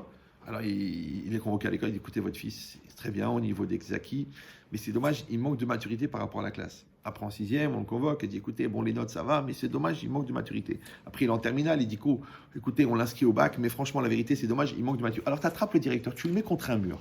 Tu dis, écoutez, ça fait 15 ans que je vous ai confié mon fils. Tous les ans, vous me dites qu'il lui manque la maturité. Alors, au lieu de lui enseigner les maths, le français, la Guémara et la Mishnah, enseignez-lui la maturité. Le directeur, il dit ça, on peut pas l'enseigner, ça. Au contraire, on lui enseigne toutes les matières pour faire ressortir la maturité. Parce que la maturité, c'est la relation que tu entretiens avec la matière. L'arc électrique établi entre toi et la réalité. D'accord? Ça veut dire l'empreinte de la matière sur toi. Donc tu fais des mathématiques, tu as une maturité mathématique. Ouais. Tu fais de la gentillesse, tu as une maturité de gentillesse. Donc c'est un retombé. Donc c'est un pendant. C'est un retour. Et ça, on ne peut pas le fabriquer, le retour. On peut fabriquer les conditions qui génèrent le retour, mais on ne peut pas fabriquer le retour. De la même manière, Hachem, Yud Kevavke, pourquoi on ne peut pas le prononcer? Parce qu'il n'apparaît jamais directement dans la réalité, puisqu'il est caché derrière la nature. Par contre, il va créer des situations qui vont faire que. Il va être Me'ave, être Kol à Avayot. Il va faire être tout ce qui est. Maintenant, quand Dieu il fait être la circonstance, donc c'est-à-dire l'organisation des molécules et des atomes qui crée le décor dans lequel ton corps s'inscrit pour que ça s'appelle un événement. Mais il crée en même temps la grille temporelle dans laquelle l'événement s'accomplit. Parce que tu es là où tu es, au moment où tu y es. Et Dieu, il crée l'espace et le temps en même temps. Donc quand on dit que Dieu, il fait être tout ce qui est, il fait être, attention, il fait être l'événement et il fait être le temps dans lequel l'événement s'inscrit. C'est pour ça que Zman en hébreu, ça veut dire le temps, et Mezuman, ça veut dire préparer pour. Non, je ne parle pas du cash. Ouais. T'as m'chalem bemzuman? Ah, t'as terfati. D'accord. Donc ça veut dire quoi? Non, c'est fini l'époque où on achetait des immeubles en cash. C'est plutôt qu'il faut se cacher pour acheter des immeubles. Donc c'est quoi l'idée? C'est que vous avez compris. C'est qu'en fait, Mezuman, ça veut dire préparer pour. Ça veut dire que le temps, c'est un récipient qui va accueillir un événement. Maintenant, Dieu, il crée le récipient, le contenant et le contenu. Mais toi, il te reste à savoir qu'est-ce que tu vas faire à ce moment-là, dans cette situation-là. C'est ça, libre arbitre. D'accord? Donc, il ne va pas te fabriquer, il ne va pas te télécommander, il ne va pas te manipuler, mais il va te mettre en situation. C'est pour ça que j'ai dit tout à l'heure, le mec, il t'énerve. C'est Dieu qui l'a fait, ça. Dieu, il a fait un mec énervant qui rencontre un mec énervable. Je vous remets avec Zivogim, Hachem, il crée des couples. Ouais. Qu'est-ce que tu vas faire avec? Tu vas t'énerver parce que tu vas dire, mais pourquoi je m'énerve? Parce qu'il m'énerve. Moi, je ne suis pas un nerveux, hein. Il ne faut pas m'énerver. Et quand tu m'énerves, je deviens nerveux. Donc, tu me justifies le fait que tu t'énerves parce que tu rencontres quelqu'un d'énervant. Donc, tu m'expliques que tu es mouillé parce que tu sors de la piscine? Moi, je te dis non. Tu rencontres un énervant qui est objectivement énervant et toi, ta mitzvah, c'est de ne pas être énervé.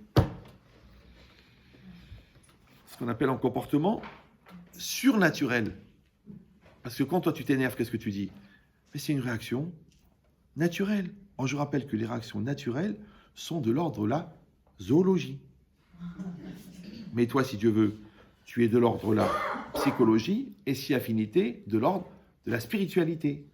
Donc, dans la spiritualité, tu maîtrises tes pulsions. Dans la matérialité, tu les subis. C'est normal. L'animal, c'est un animal. Alors, c'est quoi un animal? C'est quelqu'un chez qui le ani, le jeu, s'identifie au mal. Animal. Et si tu dis, je ne suis pas un animal, j'ai une pulsion à l'intérieur de moi qui dit énerve-toi. J'ai une pulsion qui me dit mens. J'ai une pulsion qui me dit vends, vole. Mais c'est une proposition.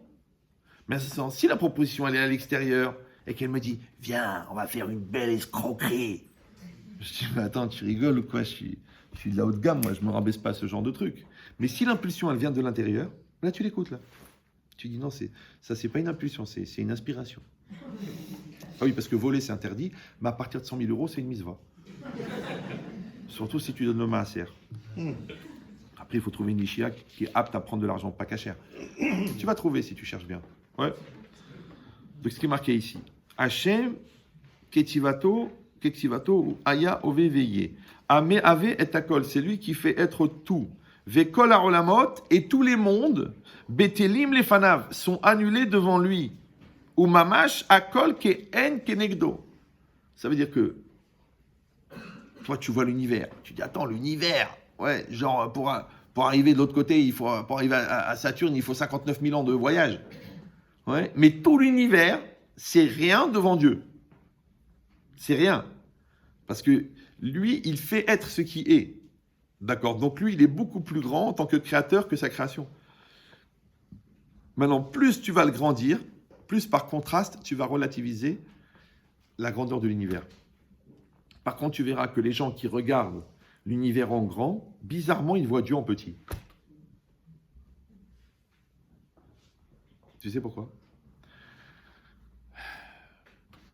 Parce que le regard que tu as sur l'univers, c'est un regard de dominant.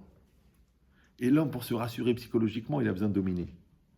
Alors que devant Dieu, ça ne veut rien dire de dominer. C'est que quand Dieu il fait, ça fait un tsunami. Imagine s'il se met en colère. Après, tu dis, ah non, mais c'est une image. Bien sûr que c'est une image. Maintenant, tu fonctionnes avec quoi d'autre que des images? Parce que l'image, elle crée un ressenti. Wow, tu vois un lion, tu as peur. Maintenant, il y a des gens qui ressentent leurs images, et il y en a qui voient leur ressenti. Maintenant, celui qui fonctionne de l'intérieur, lui, il voit son ressenti. Celui qui fonctionne de l'extérieur, il ressent ce qu'il voit. Donc, si tu es une personne superficielle, bah, tu réagis à ce que tu vois. Si une personne profonde, tu arrives à mettre des images sur ton ressenti. Voilà, ça dépend de quel côté tu tournes le miroir. Maintenant, celui qui a une âme très élaborée et un psychique très fort, en fin de compte, 99% de son vécu, c'est du ressenti. Rachid dit, Libi, Omerli, mon cœur me dit. Les gens qui ne sont pas très élaborés intérieurement et assez superficiels, ben eux, ils ne font que réagir à la réalité ambiante. Genre, on les regarde, il pleut, il fait chaud, on les insulte, on leur fait plaisir, ils sont contents. D'ailleurs, tu vois, ils remuent la queue. Donc, tu dois décider, est-ce que tu es une personne de l'intérieur ou une personne de l'extérieur? Maintenant, quand Dieu, tu le regardes de l'intérieur, il est infini. Mais quand Dieu, tu le regardes de l'extérieur, pour te rassurer, psychiatriquement, tu le rends petit. Comme les gens, tu les rends petits, comme ça, tu le grandis. Il y avait un truc comme ça, on dit, quand tu as peur de rencontrer un grand PDG, tu l'imagines aux toilettes, le pantalon baissé et tout ça. Et toi, tu rentres. Et lui, il est comme ça. Maintenant, il a beau être grand patron d'un groupe de 23 000 sociétés, il est comme tout le monde. Quand il est là-bas, il fait ce qu'il a à faire. Maintenant, c'est un système pour détruire la mystification de la personne. D'accord? Mais c'est pas bien. Tu sais pourquoi? Parce que si pour te grandir, tu as besoin de rabaisser l'autre, c'est que tu penses que la taille de l'autre, elle est relative à la tienne. Alors déjà, le fait même que tu as besoin de rabaisser l'autre pour te grandir, ça prouve que tu es petit. C'est comme le niveau de la mer, c'est le niveau 0, le niveau de la mer. Vous savez ça? Ouais. Donc maintenant, imagine un mec, il va au bord de la mer, il est debout comme ça, devant la mer. Puis après, il dit, ah, la mer, elle descend. Après, il fait comme ça, il fait, oh, la mer, elle monte. Alors, il y a un gars intelligent qui va lui dire, attends, ça fait 8 ans, il va lui dire, papa, c'est toi qui te baisses, c'est toi qui te lèves. Ouais. Donc quand toi, tu te grandis en rabaissant l'autre, c'est numéro 1 que tu es relatif à l'autre, et numéro 2 que tu n'existes que dans le regard de l'autre. Quelle différence que tu le définis ou que tu te définisses par rapport à lui. Alors toi, normalement, tu dois être ce qu'on appelle en autonomie existentielle, et lui aussi, il est en autonomie existentielle. Et lui, il est ce qu'il est, et toi, tu es ce que tu es. C'est pour ça que c'est marqué Chaya Vadam Lomar, Matai Yagiu Maasag le Maaseh Avotai. Quand est-ce que mes actes, un homme est obligé de dire quand est-ce que mes actes vont atteindre les actes de Avraham, Israël et Yaakov. Tu dis la vérité, tu crois que tes actes ils vont atteindre Avraham, Israël et Yaakov. Alvaï qu'ils atteignent le paillasson de Avraham. Blinéder, dis Blinéder. Ouais. La poussière de Avraham. Ah, tu dis, faut pas exagérer. Mais le Raphaïm de Vologine, il se roulait dans la poussière qui avait été piétinée par les Chachamim. Les gens, ils se roulaient dans la poussière où il avait marché Rabbi Yaakov Bersera. Ils se roulaient par terre. Parce que c'est marqué, roule-toi dans la poussière des Chachamim. Eux, ils le prenaient au mot. Je ne sais pas si vous me suivez. Alors, ce n'est pas une question que tu te prends pour rien. Non, c'est que tu connais ta place.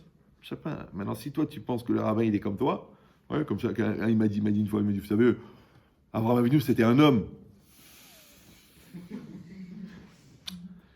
C'est ambigu.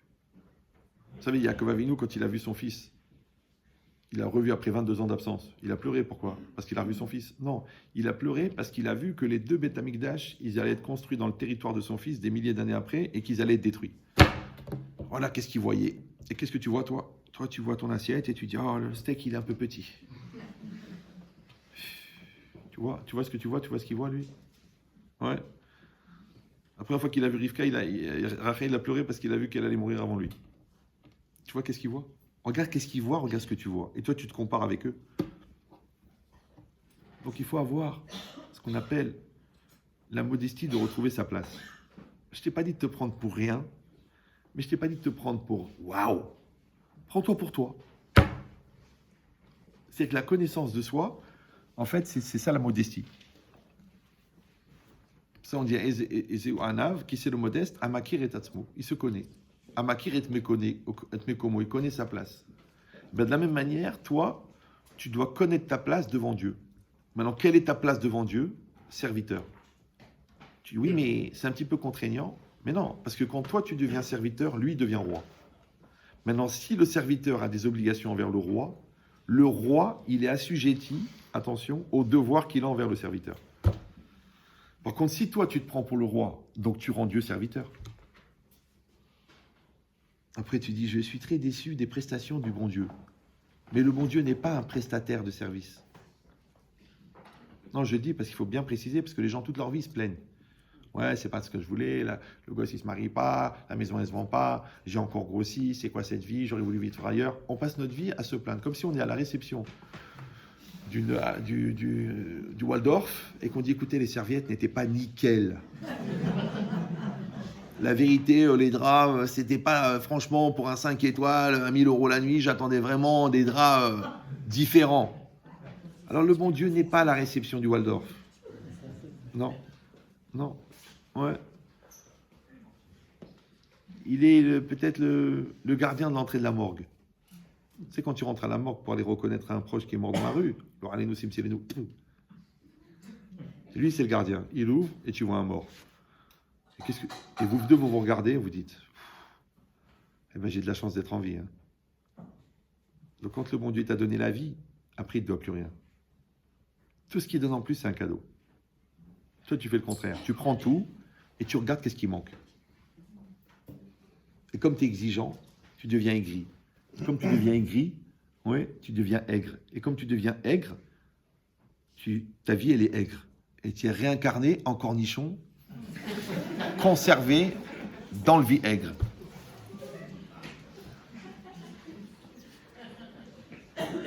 Aigre doux. Donc c'est marqué que Hachem, il est tout. Il est tout. Et nous, on essaie d'exister un petit peu à côté de lui. Mais on accepte ça. Ouais, parce que quand tu dis « Oumé ave et takol », ça veut dire que tu dois vraiment le penser que lui, il est tout. Maintenant, comme il est tout et il est tout pouvoir, ouais, donc tu dois penser « En rod milevado ». Il n'y a rien d'autre que lui. C'est pour ça que c'est une très grande ségoula qu'il avait donné le Nefesh HaChaim. Il avait dit que quand quelqu'un il est dans un souci, il est dans un stress, il est dans un tribunal, il y a un enfant malade, ou il ne sait pas comment s'en sortir avec sa femme, ou faire la paix avec sa belle-mère. Non, on ne peut pas demander l'impossible. D'accord. Bon alors, j'exagère. Eh bien, il doit dire En rod milevado. Ouais, c'est une très grande ségoula. Et c'est vu, et ça marche. Ouais, je l'ai expérimenté plusieurs fois, ça marche très bien. Mais c'est quoi l'idée? C'est quoi l'idée que ça marche? En fait, l'idée, c'est que tant que toi, tu as une relation de stress par rapport à une réalité, c'est parce que tu as enlevé la réalité de Dieu. Mais quand tu dis cette réalité, c'est Dieu, donc tu as compris que c'est une question pour toi. Donc tu dis, ok, j'accepte la question. Ok, j'accepte l'épreuve. Ok, j'accepte. Quand j'accepte, pourquoi? Parce qu'il n'y a rien d'autre. Mais si je dis, oui, c'est vrai, Dieu est là, Dieu m'aime, Dieu donne la santé, Dieu donne la vie, Dieu donne tout sauf donner, Dieu donner, d'accord? Alors ça veut dire que j'ai une relation de maturité avec la chose, d'accord? Donc l'épreuve n'a plus de raison d'être, donc elle disparaît. Parce que toute la raison de l'épreuve, c'est que tu reconnaisses qu'elle vient de Dieu. C'est pour ça que quand quelqu'un a été condamné à 39 coups, elle dit la Gemara que si en y allant, il fait sur lui, on ne lui donne pas. Parce que le but, c'est quoi? De le faire réagir, il réagit. Toute la vie, c'est pareil. Donc le bon Dieu, il n'a pas intéressé à te punir ou à te récompenser. Ça, c'est les enfants de 6 ans. Ouais, il est intéressé à te faire grandir. Maintenant, si toi, tu anticipes en grandissant sur l'épreuve qui doit te faire grandir, on n'a pas besoin de te mettre à l'épreuve. Ça va? Mais malheureusement, ça marche dans les deux sens. C'est-à-dire que si on est sûr que tu vas transgresser l'épreuve, on ne te met même pas à l'épreuve. C'est vrai qu'il y en a qui rêvent d'avoir des mannequins qui tombent amoureux d'eux et ça n'arrive pas. Tu sais pourquoi? Parce qu'une épreuve, c'est pour te mettre à l'épreuve. Mais toi, c'est sûr que tu vas craquer. Donc, c'est pas la peine qu'on te mette à l'épreuve, on connaît déjà le résultat. Comme ça, ils disent. Après,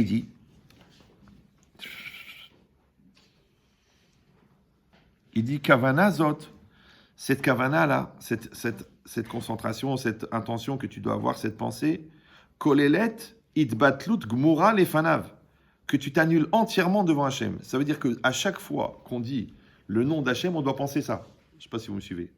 D'accord? On est en train de manger une pomme, là, vous avez remarqué, là. Je sais, vous n'avez plus faim, mais ça fait partie du... Il dit, ça s'appelle, dans la Kabbalah, ça s'appelle Amemale Kol Almin. C'est lui qui remplit tous les mondes. Ve'i amoka meod, et cette pensée, elle est très profonde. Ve'rak bepasuk rishon shel kriyat shema chayevim lekaven gam ota. C'est kavana où on dit qu'il remplit tout et qu'on est annulé devant lui. Ça, c'est seulement dans le kriyat shema. C'est pas à chaque fois qu'on dit une bracha. D'accord? Parce qu'on dit Hashem Echad. Shema Israël, Hashem Enokenu, Hashem Echad. Donc Hashem Echad, c'est-à-dire que c'est pas que Dieu il est un, c'est-à-dire que tout l'univers il est un avec Dieu. Donc tout l'univers c'est Dieu. Ça c'est le nom de Dieu tel qu'il s'écrit. Yud He Vav He. Ve Hashem ki kriyato, et le nom tel qu'il se lit, parce qu'il s'écrit Yud Ke Vav Ke, mais on le lit Aleph Dalet Nun Yun Ado Nai pour les sensibles.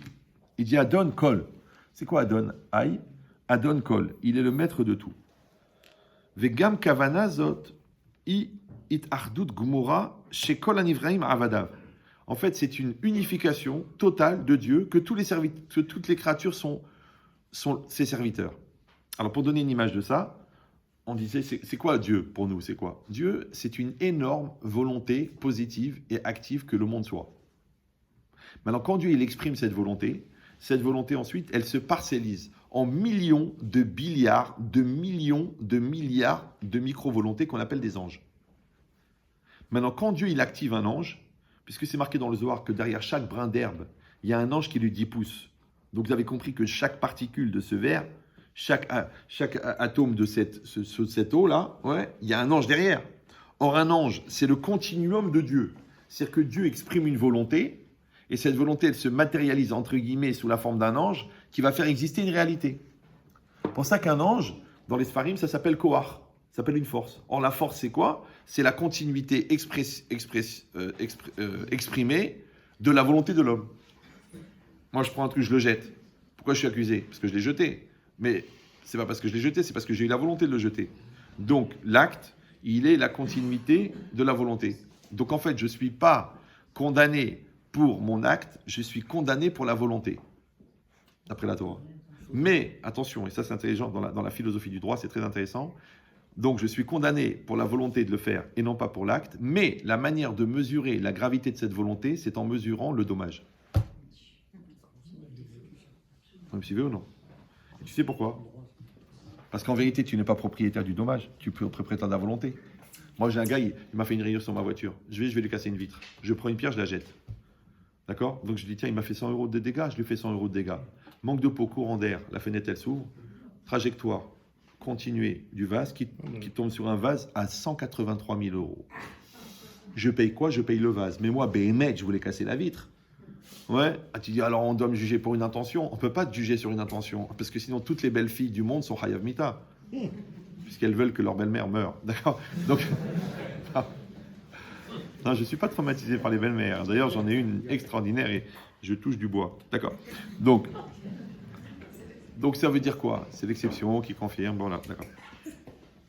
Donc, c'est quoi Hachem qui est Kriyato, Adonakol? C'est le maître de tout. Maintenant, vous avez compris, entre guillemets, même la maître, que le chien, il écoute la voix de son maître. Donc, quand le chien, il dit coucher, le chien, il se couche. Ben, imagine, le maître du monde, c'est Dieu. Donc, ça veut dire qu'il a une application de sa volonté réelle sur toute la matière. toute la matière. Vous allez dire, mais alors, et le libre arbitre? Oui, le libre arbitre, il existe, seulement si tu veux assumer ta liberté. Mais si, par exemple, toi, tu ne veux pas assumer ta liberté, donc tu deviens l'esclave de ton Yetzer Hara. Et le Yetzer Hara, c'est un ange de Dieu. Maintenant, cet ange-là, il ne faut pas l'écouter. Donc, quand tu l'écoutes, tu fais ce que Dieu t'a demandé qu'il ne fallait pas faire. C'est pour ça que tu es puni. Mais en fait, tu as écouté Dieu. Ah, tu dis, pourquoi je suis puni? Parce que j'ai écouté Dieu. Parce que justement, celui-là, il ne fallait pas l'écouter. Ah là là, et le Yetzer Hara, il faut l'écouter. Quand tu l'écoutes, alors tu te dis, ouais, alors quand je l'écoute, alors pourquoi je suis récompensé? Parce que de toute façon, j'ai fait que écouter l'inspiration de Dieu. Oui, c'est vrai, mais tu as fait l'effort de l'écouter, alors que tu aurais pu t'entêter de ne pas l'écouter. Maintenant, si le Yetzer Hara c'est un ange et le Yetzer Hara c'est un ange, et que l'ange c'est le continuum de Dieu, donc l'inspiration de mes actes, elle vient de Dieu. Maintenant, le fait que j'adhère ou j'adhère pas à ça, parce que ça, je dois faire le contraire, et soit ça, je dois adhérer, ça m'appartient. Donc en fait, mon libre arbitre, il est dans l'acceptation d'adhérer ou de lutter contre une tendance divine que je contiens. Vous allez me dire, c'est un peu restreint. C'est pas parce que tu as élargi que tu es plus libre. Vous me suivez ou non? C'est comme si quelqu'un te dit, ah, moi, si j'étais à la tête du gouvernement, tu dis, écoute, tu n'arrives même pas à gérer une épicerie. Alors si tu étais à la tête de l'univers, vous me suivez ou non? C'est le mec qui ouais, moi, à sa place, chacun il a des idées, chacun. C'est comme à l'époque des gilets jaunes. Il y avait je voyais les infos sur Internet. Alors ils avaient mis un mec des gilets jaunes avec la ministre de la Finance. Alors il a dit ouais, il faudrait mettre le SMIC, il faudrait augmenter tout le SMIC de 500 ou 600 euros, 700 euros. Maintenant, elle est ministre de l'économie. Elle est prof d'économie. Elle est un DEA master de Princeton d'économie. Elle a fait un major promotion de l'ENA. Elle était subdéco, elle était truc. L'autre, maintenant, il a eu son BEP du premier coup. Mais il lui dit, c'est comme ça qu'il faut gérer la France. Et l'autre, il ne sait même pas quoi lui répondre parce qu'il sait qu'il ne va même pas comprendre les mots. Et lui, il s'énerve. Ouais, c'est comme ça qu'il faut faire. Vous ne savez pas ce que c'est de quoi avoir mangé. Mais toi, tu n'arrives pas à gérer ton foyer. Elle doit gérer un pays. C'est bizarre ce refus d'accepter le niveau de la personne. C'est comme si le chirurgien cardiaque, tu lui dis, écoutez, je suis mécanicien auto, d'accord? Alors, un carburateur, un cœur, c'est pareil. Des durites, des artères, c'est pareil. Laissez-moi faire. Eh bien, nous assistons aux obsèques de Maurice.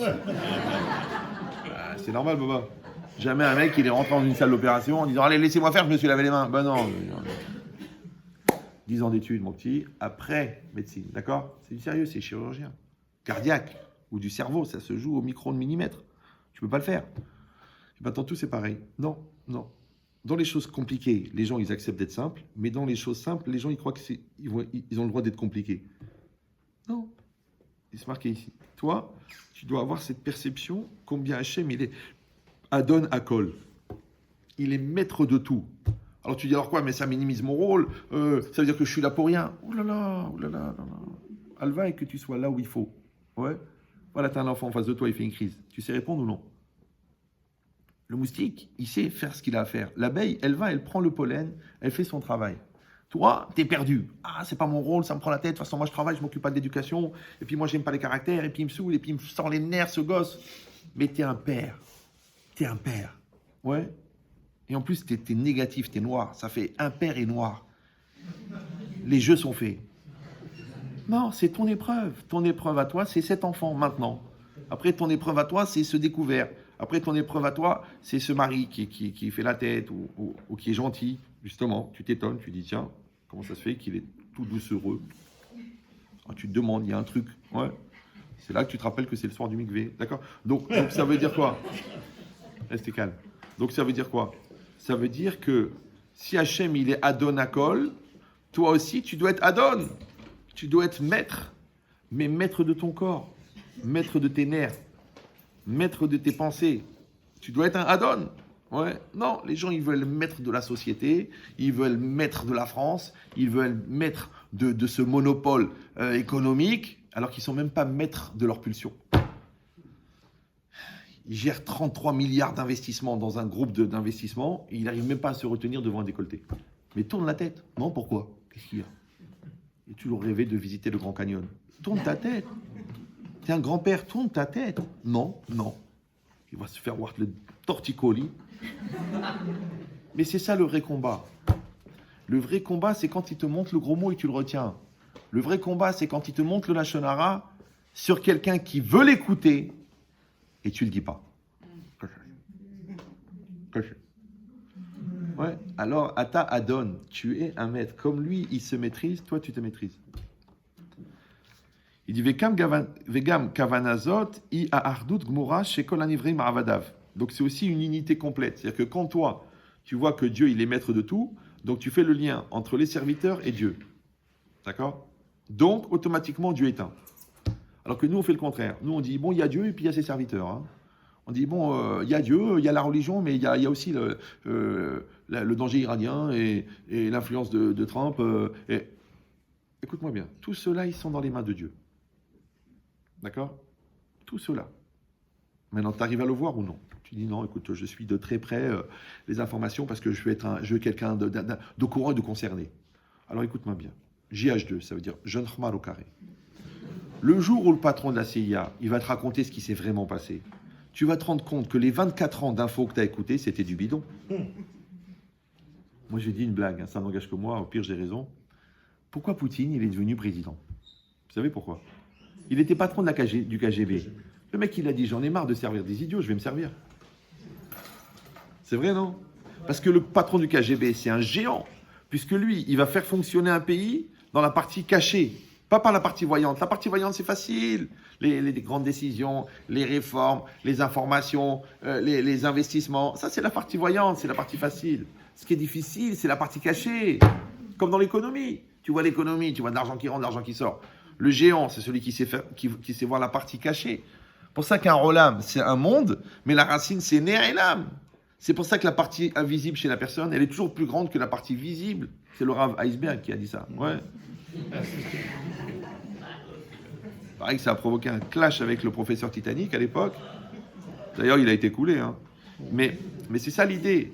C'est que tu dois apprendre à connaître la partie invisible de la personne. Mais la partie visible, c'est évident, tu l'as devant toi. De la manière, tu dois connaître ta partie invisible à toi, ce qu'on appelle un portrait robot de ton intériorité. Au lieu de passer des heures à essayer de comprendre la psychiatrie de l'autre, essaye d'envisager la tienne. Tu vas gagner du temps. Puisque la tienne, tu l'as entre tes mains à 100%, l'autre, tu l'as à 2%. Alors, au lieu de faire de l'anticipation et des calculs, elle est comme ça, il est comme ça, à cause de sa mère, son père, ouais, j'aurais fait pipi au lit parce que sa mère, elle n'était pas gentille, il est castré mentalement parce que son père l'a pas allaité. Arrête. Comment veux-tu que son père l'allaite? Arrête de faire des calculs dans la psychologie de l'autre. Va te soigner plutôt.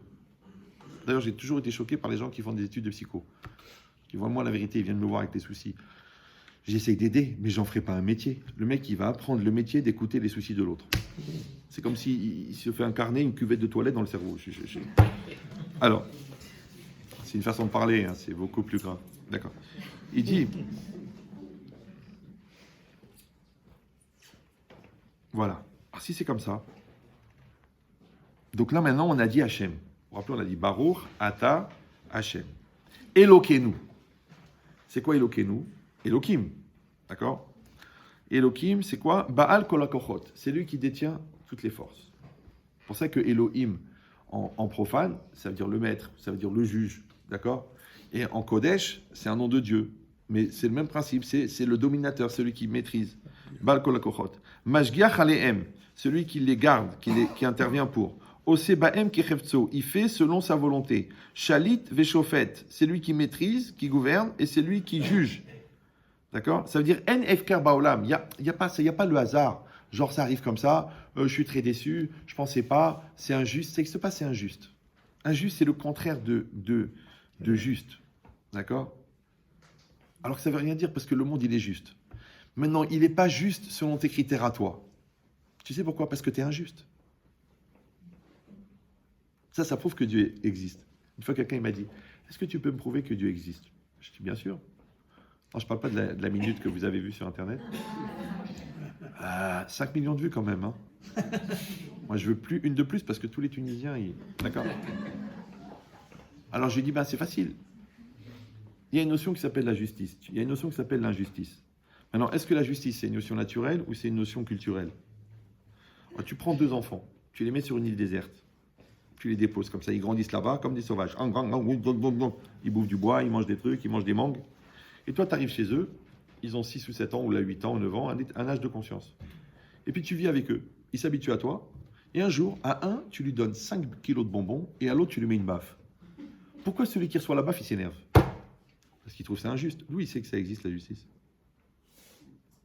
Donc tu vois que la justice n'est pas un sentiment culturel. Donc c'est un sentiment naturel. Si c'est un sentiment naturel, c'est qu'il est dans la nature. S'il est dans la nature, c'est qu'il est là-bas depuis la création.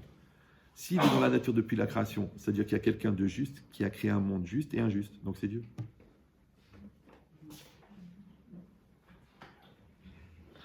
Bon, je vous laisse les 8 ans prochains pour essayer de contredire, je ne suis pas pressé. Donc si c'est ça maintenant, donc ça veut dire quoi Elohim? Il dit Anachnu, Am Israël, Zachinu le Ashgacha Pratit. Nous, peuple d'Israël, nous avons bénéficié d'une intervention divine personnelle, privilégiée. Parce qu'on ne dit pas Elohim, on dit Elokenu. On aurait pu dire Baruch Ata Hashem, Elohim. Non, Baruch Ata Hashem, Elokenu. D'accord? Maintenant, il faut savoir une chose qui est très importante, c'est que la logique de l'effet miroir. Vous savez qu'en général, enfin dans beaucoup de cas, c'est prouvé statistiquement, le miroir ne fait que refléter la personne qui est en face du miroir.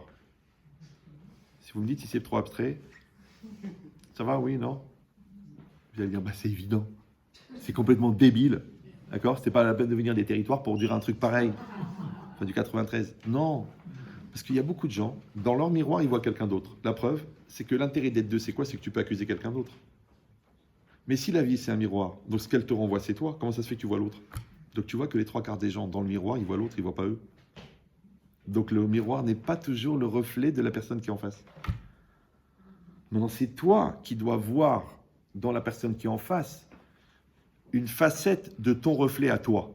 Ça s'appelle en français se sentir concerné.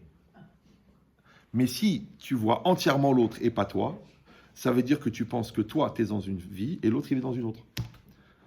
Ça s'appelle la série des rendez-vous manqués. Les gens, ils te racontent leur vie, tu dis, ouais, j'ai fait des efforts, l'autre, elle était Mchanfa. Après, il dit, ouais, moi, je suis revenu vers lui, mais lui, il s'est entêté. Après, bon, il a pris conscience, mais moi, entre-temps, j'ai été tombé amoureux du voisin. Quand il a été choqué, il est parti avec sa secrétaire. Dis-moi, vous en avez pas marre de rater les rendez-vous? Il faut se coordonner. Même les hold-up, quand ils font des hold-up, les bandits, ils se mettent en face, les trois. Il est 8h, 8h, 8h, 8h. Donc, on va se rencontrer en même temps, on va se contredire en même temps, on va s'engueuler en même temps, on va communiquer en même temps, on va se réconcilier en même temps. Ça va faire gagner du temps. Mais les gens, ils se fatiguent à rater les rendez-vous, et quand ils n'ont plus de force pour aller au rendez-vous, ouais, ils disent, et si on prenait rendez-vous avec l'avocat? Mais si vous aviez pris rendez-vous avant, les Hmar, là, vous aviez été au rendez-vous, ta femme, elle te dit, il faut qu'on parle, va au rendez-vous. Ton mari te dit, viens, chérie, on se donne une chance, va au rendez-vous. Tu dis, viens, on fait des efforts tous les deux, va au rendez-vous. Allez au rendez-vous. Non, tu dis, je vais pas. Mais rappelez-vous que les rendez-vous, même si vous aviez une bonne raison de ne pas venir, vous allez quand même le payer, le rendez-vous, et cher. Donc tu ne vas pas au rendez-vous de tes enfants. Ils te convoquent à la maison, tu n'y vas pas. Ils te convoquent à l'hôpital. Ils te convoquent à l'école. Tu ne vas pas à la convocation de l'école. Ils te convoquent au commissariat. Tu ne vas pas à la convocation du commissariat. Ils te convoquent à l'hôpital. Mais c'est lui qui t'a convoqué. Parce que tu ne veux pas venir au rendez-vous. J'ai pas le temps, j'ai pas le temps. Tu vas trouver du temps. Il va t'aider à trouver du temps. Mais si toi, tu es atteint de cette maladie qui est tellement répandue chez nous, qui s'appelle la khfifout. Tirfif. Vous me suivez ou non? Tirfif. Tu vois, la lumière, elle est trop faible. Change d'ampoule. Non, pendant 4 mois et demi, tu deviens myope, tu perds ta vue, et tu dis, je crois que je vais changer l'ampoule. Mais après, une ampoule, ça coûte 2 €. Des yeux, comment ça coûte? On te dit, fais une compta. Non, c'est pas la peine, mon père, il n'en avait pas. Ok, mais il s'est pendu à la fin. Oui, c'est vrai. Donc, tu fais une compta, et tout est propre, et tout est clair, et tout est nickel. Non, toi, tu fais pas de compta, ça va aller, si Dieu veut, si Dieu veut. Le jour où il vient, l'ange de la mort, ce qu'on appelle le contrôleur fiscal, là, tu commences à faire tes chouvas. Sur chaque chéquier, lui tourne les souches, et toi, tu fais... que Dieu l'aveugle, que Dieu lui crève les yeux, que Dieu lui... Mais tu ne pouvais pas marquer ce que tu as fait avec le chèque sur la souche. Tu ne pouvais pas marquer dans ta mémoire sur ce que tu as fait de ces journées. Tu ne pouvais pas marquer ce moment de bonheur avec un compliment. Tu ne pouvais pas marquer. Donc si tu fais bien la comptabilité de ta vie, le jour où il vient le contrôleur, tu rigoles, tu te marres. Parce que tu sais que tu as fait ce que tu avais à faire. Et quand Moshe il a fait ce qu'il avait à faire, il se marre. D'ailleurs on le dit, il se marre, il se marre. Moshe, bon. Donc si c'est ça, que Dieu il intervient de manière particulière. Alors je vous le dis, même si c'est violent, mais je vous aime tous, donc ne le prenez pas mal. Si moi j'ai une relation particulière avec Dieu, donc Dieu il a une relation particulière avec moi. Vous me suivez ou non? Mais si moi j'ai pas une relation particulière avec Dieu, parce que moi j'ai rien de particulier, d'accord? Je suis un citoyen du monde, je suis comme tout le monde, d'accord? Je ne veux pas être marqué, je ne veux pas être dans la communauté, je ne veux pas être dans le religieux, je ne veux pas être dans le pratiquant, je vais être dans le parvé. Le problème, c'est que quand tu es parvé pour Dieu, tu n'es ni parmon, ni parvé, tu n'es rien. Ce qu'a dit la Gemara dans Brachot, Hachem il vient à la synagogue, il demande, il n'est pas là? L'autre il dit non, il n'est pas là. T'es pas là? T'es juif, non? T'es là? T'es juif, t'es là? T'es là? C'est normal. Ah non, tu sais, je suis pas truc, je suis pas très... C'est pas mon truc, j'ai pas grandi dans ce milieu et tout. Je rappelle que les nazis acceptaient tous les juifs, quel que soit leur niveau de religion. Donc comment tu peux être plus antisémite qu'un nazi? C'est incroyable. C'est vrai, non? Tu vas voir le nazi, écoute, j'ai épousé une Allemande. Toi, tu viens. Je suis chrétien de la naissance, tu viens. Mais lui aussi, il est chrétien, lui aussi, il était juif. Emmenez-le. Ah, il bougera pas, hein. Donc ça veut dire quoi, Rabotaï? Ça veut dire que c'est ça la religion. C'est-à-dire que quand toi, tu vas être quelqu'un devant Dieu, tu vas être unique. Quand tu es quelqu'un devant Dieu, Dieu ne voit personne. Après tu dis, Dieu, j'ai besoin de toi. Mais il ne te connaît pas. D'où tu sors? Ça, c'est comme un gars, il est sur le périph'. Il a la dernière Bentley. D'accord, 280 000 euros. Bon, il doit aller prendre son jet privé pour aller signer un truc en Chine. Elle tombe en panne électronique, elle est bloquée avec le satellite. Ah, elle s'arrête. Le mec, il sort de la voiture, il dit, c'est pas possible, je vais rater l'avion, un contrat à 7 milliards. Et il sait pas comment faire. Et il y a une voiture qui passe, c'est marqué dessus, SOS panne 21, 21, 21. Le mec, il prend son téléphone, il appelle SOS panne 21, 21, 21. Allô, bonjour. Voilà, écoutez, je suis en panne sur le périph'. Vous venez me prendre, je paye ce qu'il faut, je dois prendre mon avion. Le mec, il dit, quel est votre numéro d'abonné? Le mec, il dit, écoutez, je suis abonné, pas abonné, je suis pas abonné. J'ai vu le numéro, je vous appelle, vous venez. Le mec, il dit, si vous n'avez pas de numéro d'abonné, je peux pas. C'est que des adhérents qui sont abonnés. Le mec, il dit, mais abonné de quoi? J'ai pas. Maintenant, je paye. Tu me dis combien ça coûte, je paye. Le mec, il dit, vous n'êtes pas abonné, je peux rien faire. Il dit, bon, combien tu gagnes par mois? Combien tu gagnes? 1000 euros, 1200. Voilà, je te donne 20 000 euros. Tu m'envoies une voiture, ils me prennent, ils m'emmènent à l'aéroport. Il dit, monsieur, je peux pas. Mais pourquoi? Parce qu'on n'est pas abonné. Mais combien elle coûte ta boîte? Combien elle coûte ta boîte? Ouais, elle coûte combien? 6, 7 millions d'euros. J'achète la boîte. Je suis ton patron. Je te dis, appelle-moi. Amène-moi une voiture maintenant. Il dit, monsieur, je peux pas. Pourquoi? Mais vous n'êtes pas abonné. Mais alors, qu'est-ce qu'on va faire? Eh ben, on peut rien faire. Il y a, alors ici, on peut faire une chose. Ah, qu'est-ce qu'on peut faire? Ah, qu'est-ce qu'on peut faire si je suis pas abonné? On peut appliquer la formule VCTM. Qu'est-ce que c'est? Va chez ta mère.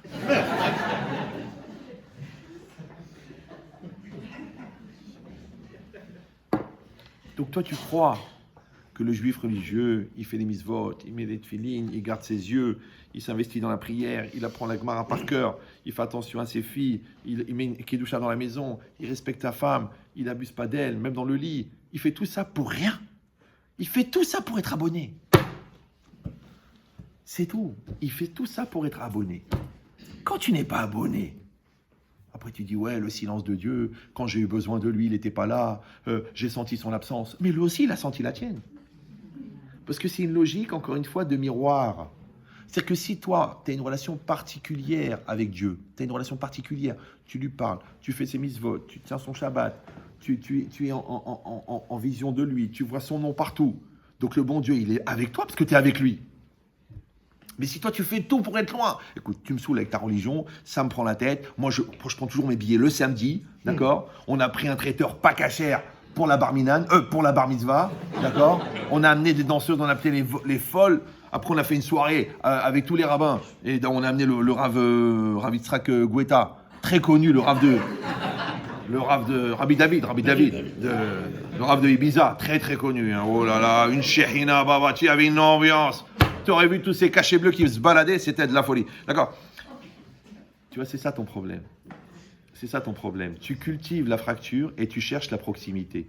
Tu t'étonnes de l'absence et tu ne te convaincs pas de la tienne. C'est comme si, comme une fois j'ai fait un cours sur l'éducation des enfants, il y a un gars, il m'a dit, écoutez Rav, je comprends pas, j'ai écouté votre cours, bon, j'ai fait exactement le contraire, hein. Grâce à Dieu, je suis l'école type du contraire.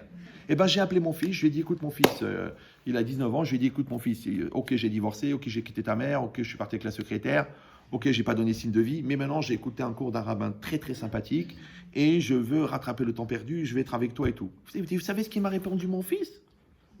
Je dis non, je sais pas. Il m'a dit, papa, j'ai mis 19 ans à m'adapter à ton absence et tu veux m'imposer ta présence. Le gars, il s'est dit, mince, dommage, je suis pas mort la veille. Ben, c'est exactement pareil. Toi, tu as tout fait pour être absent du regard de Dieu et maintenant tu t'étonnes de l'absence de son regard chez toi. Tu sais, c'est quoi le pire quand un fils il s'engueule avec son père? C'est que son père ne veut plus le voir. Et c'est quoi le meilleur? C'est quand le père il tourne la tête vers toi, il est fier de te voir. Issa pana velecha vichuneka. C'est ça qu'on veut. Mais ras shalom, si Hachem il tourne les yeux comme ça, c'est comme si ton père il dit, écoute mon fils, j'ai même pas envie de parler. J'ai même pas envie de parler. Allez, va faire ta vie, tu as ta façon de penser. Ok, allez, tu sais quoi, tu l'as choisi, tu as fait des trucs, on t'a appris l'honnêteté, tu es un magouilleur, on t'a appris la tradition, tu as été dans le khala. Allez, vas-y, va. Mais papa dit, papa, regarde-moi, papa, insulte-moi, frappe-moi, il n'y a pas. Allez, va. C'est le pire que tu peux lui faire. Ne le frappe pas, rien que ne le regarde pas, il est mort. Pourquoi? Parce que tu n'existes plus. Ben, c'est exactement pareil. La peur qu'on a, c'est qu'Hachem ne nous regarde plus. Ça s'appelle Esther Panim. Ouais. C'est quoi la plus grande joie d'un homme? Tu crois de racheter Ron Poulenc, ou là d'avoir une belle mitzvah, une belle villa sur la côte, ou d'avoir une blonde, une brune, enfin toutes les bières qui existent? Non. Non, c'est de sentir la main d'Hachem dans ta vie. Tu veux faire un truc, tu veux signer un deal, il t'arrive le gars honnête. Waouh. Ouais, tu parles à la banque, elle te suit. Tu parles à ton fils, il te comprend. Tu parles à ta femme, elle est avec toi. C'est la main d'Hachem. Tu sens la main d'Hachem dans ta vie. Ça, c'est le The Bonheur. Ça a été décliné ensuite sous la forme de The Couple. D'accord? Mais en vérité, c'est ça. Ouais. Donc, le pire de quoi, Chas Shalom, c'est de sentir l'absence de Dieu. Et c'est quoi le plus beau? De sentir la présence de Dieu. Maintenant, je te dis que la présence de Dieu, c'est un effet miroir. C'est-à-dire que quand toi, tu es présent dans la sienne, il est présent dans la tienne. C'est ce qui est marqué ici. Elokeinu, c'est-à-dire qu'Hachem, il a une intervention particulière pour ceux qui ont un rapport particulier avec Dieu. Or, la codification du rapport à Dieu, il s'appelle les mitzvot.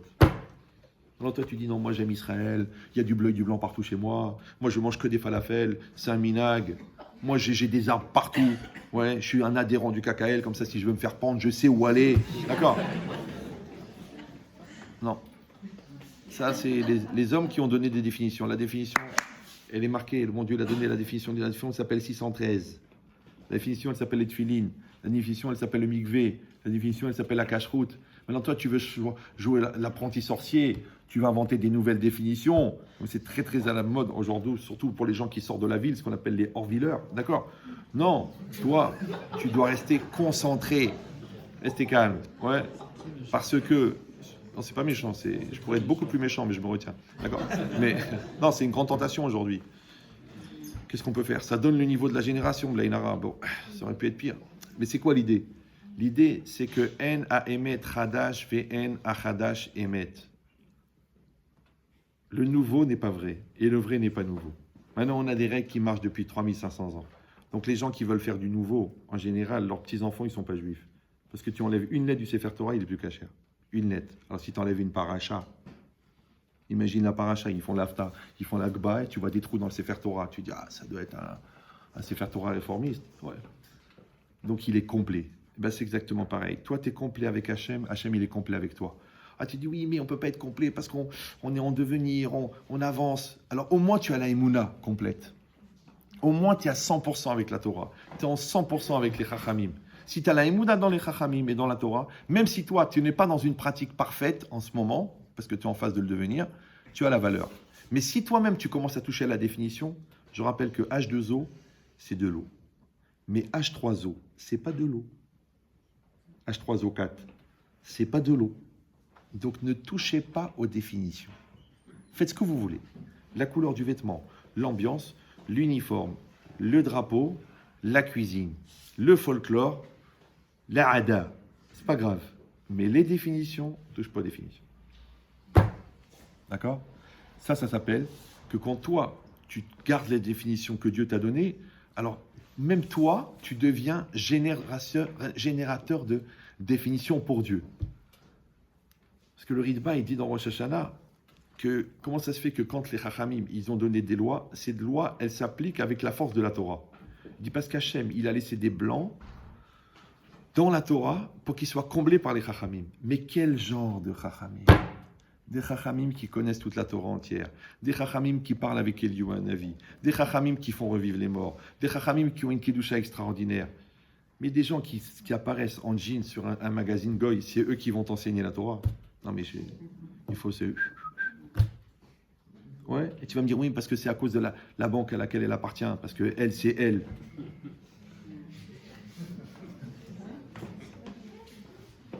Donc, même si vous êtes ignorant,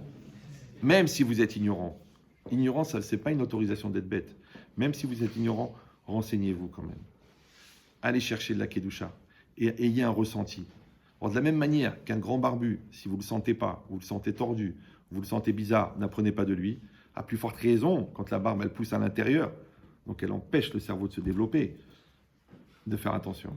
D'accord? Et ben c'est exactement pareil. Restez calme. Chut, arrêtez. Après, on va croire que c'est de la politique. Donc, c'est quoi l'idée? Alors, on a dit Baruch Ata Hashem Elokeinu Melech Haolam, roi du monde. D'accord? Mais là, il faut que j'arrête d'expliquer, sinon, ça fait déjà 1h31. Ça veut dire qu'il y a la moitié de la salle qui doit prier pour que je m'étouffe. Boré, c'est quoi? Il a créé à partir de rien, Yesh Me'ahin. Donc quand tu dis Boré, tu témoignes en mangeant une pomme que Dieu a créé le monde. Péri Haetz, le fruit de l'arbre. Donc imaginez, toute cette démarche, c'est pour manger une pomme. Ouais, c'est qu'on vient de faire un cours de 1h30 qui correspond à peu près à 3h30, restez calme, de 3 ans et demi de yeshiva à peu près, d'accord? Et en plus d'un bon niveau, pour manger une pomme. Ça veut dire que en fait, la nourriture maintenant, ça devient une opportunité de spiritualité. Quel kavana tu vas avoir pour mettre les téphilines? Quel kavana tu vas avoir pour mettre le talit? Quel kavana tu vas avoir pour rentrer dans le mikvé? Tu vas faire une bracha sur le mikvé. Là, c'est pour une pomme, pour une poire, ouais, pour un gâteau. Ici, ça veut dire quoi? Ça veut dire que ça n'existe pas, le profane et le sacré. C'est toi qui rends sacré le profane. Ah, le sacré profane. Ouais. Qui a été intronisé par Charlemagne. Sacré. Bon, d'accord. Bon. Alors, si c'est ça, pour ça qu'il dit le Ben Ishraï, quand tu écris le mot Ochel, ça s'écrit Aleph, Vav, Chaf, Lamed. La première lettre et la dernière lettre, c'est Aleph, Lamed. C'est El, Kel. Kel, c'est un nom de Dieu de bonté. Elohim, c'est la rigueur, mais Kel, c'est la bonté. Les lettres qui restent, c'est Vav Chaf. Vav Chaf, c'est Chav Vav. Chav Vav, c'est quoi? 26. C'est quoi? C'est Rachamim. Donc, c'est encore de la bonté. Donc, qu'est-ce que c'est Ochel? C'est Chesed mitoch Chesed. Maintenant, on dit qu'est-ce qui nourrit? Que Hachem, il est Zan et Tarolam Bechesed. La Gemara dans Brachot, le deuxième pérec, elle dit Hachem, il nourrit le monde par bonté. Alors, les gens, ils croient que Dieu, il est gentil, il donne de la nourriture. Non. Dieu nourrit le monde par bonté. C'est-à-dire que c'est la bonté qui est dans la nourriture qui nourrit. Ouais, vous me suivez ou non? Ce que les goïms appellent l'énergie, d'accord, qui est dans la nourriture qui te nourrit. Toi, au début, tu crois que c'est la chair de l'abricot. Après, tu as compris que c'est les comment ça s'appelle, les particules de l'abricot, les glucides de l'abricot. Et après, tu as compris que c'est l'énergie de l'abricot qui te nourrit. Okay.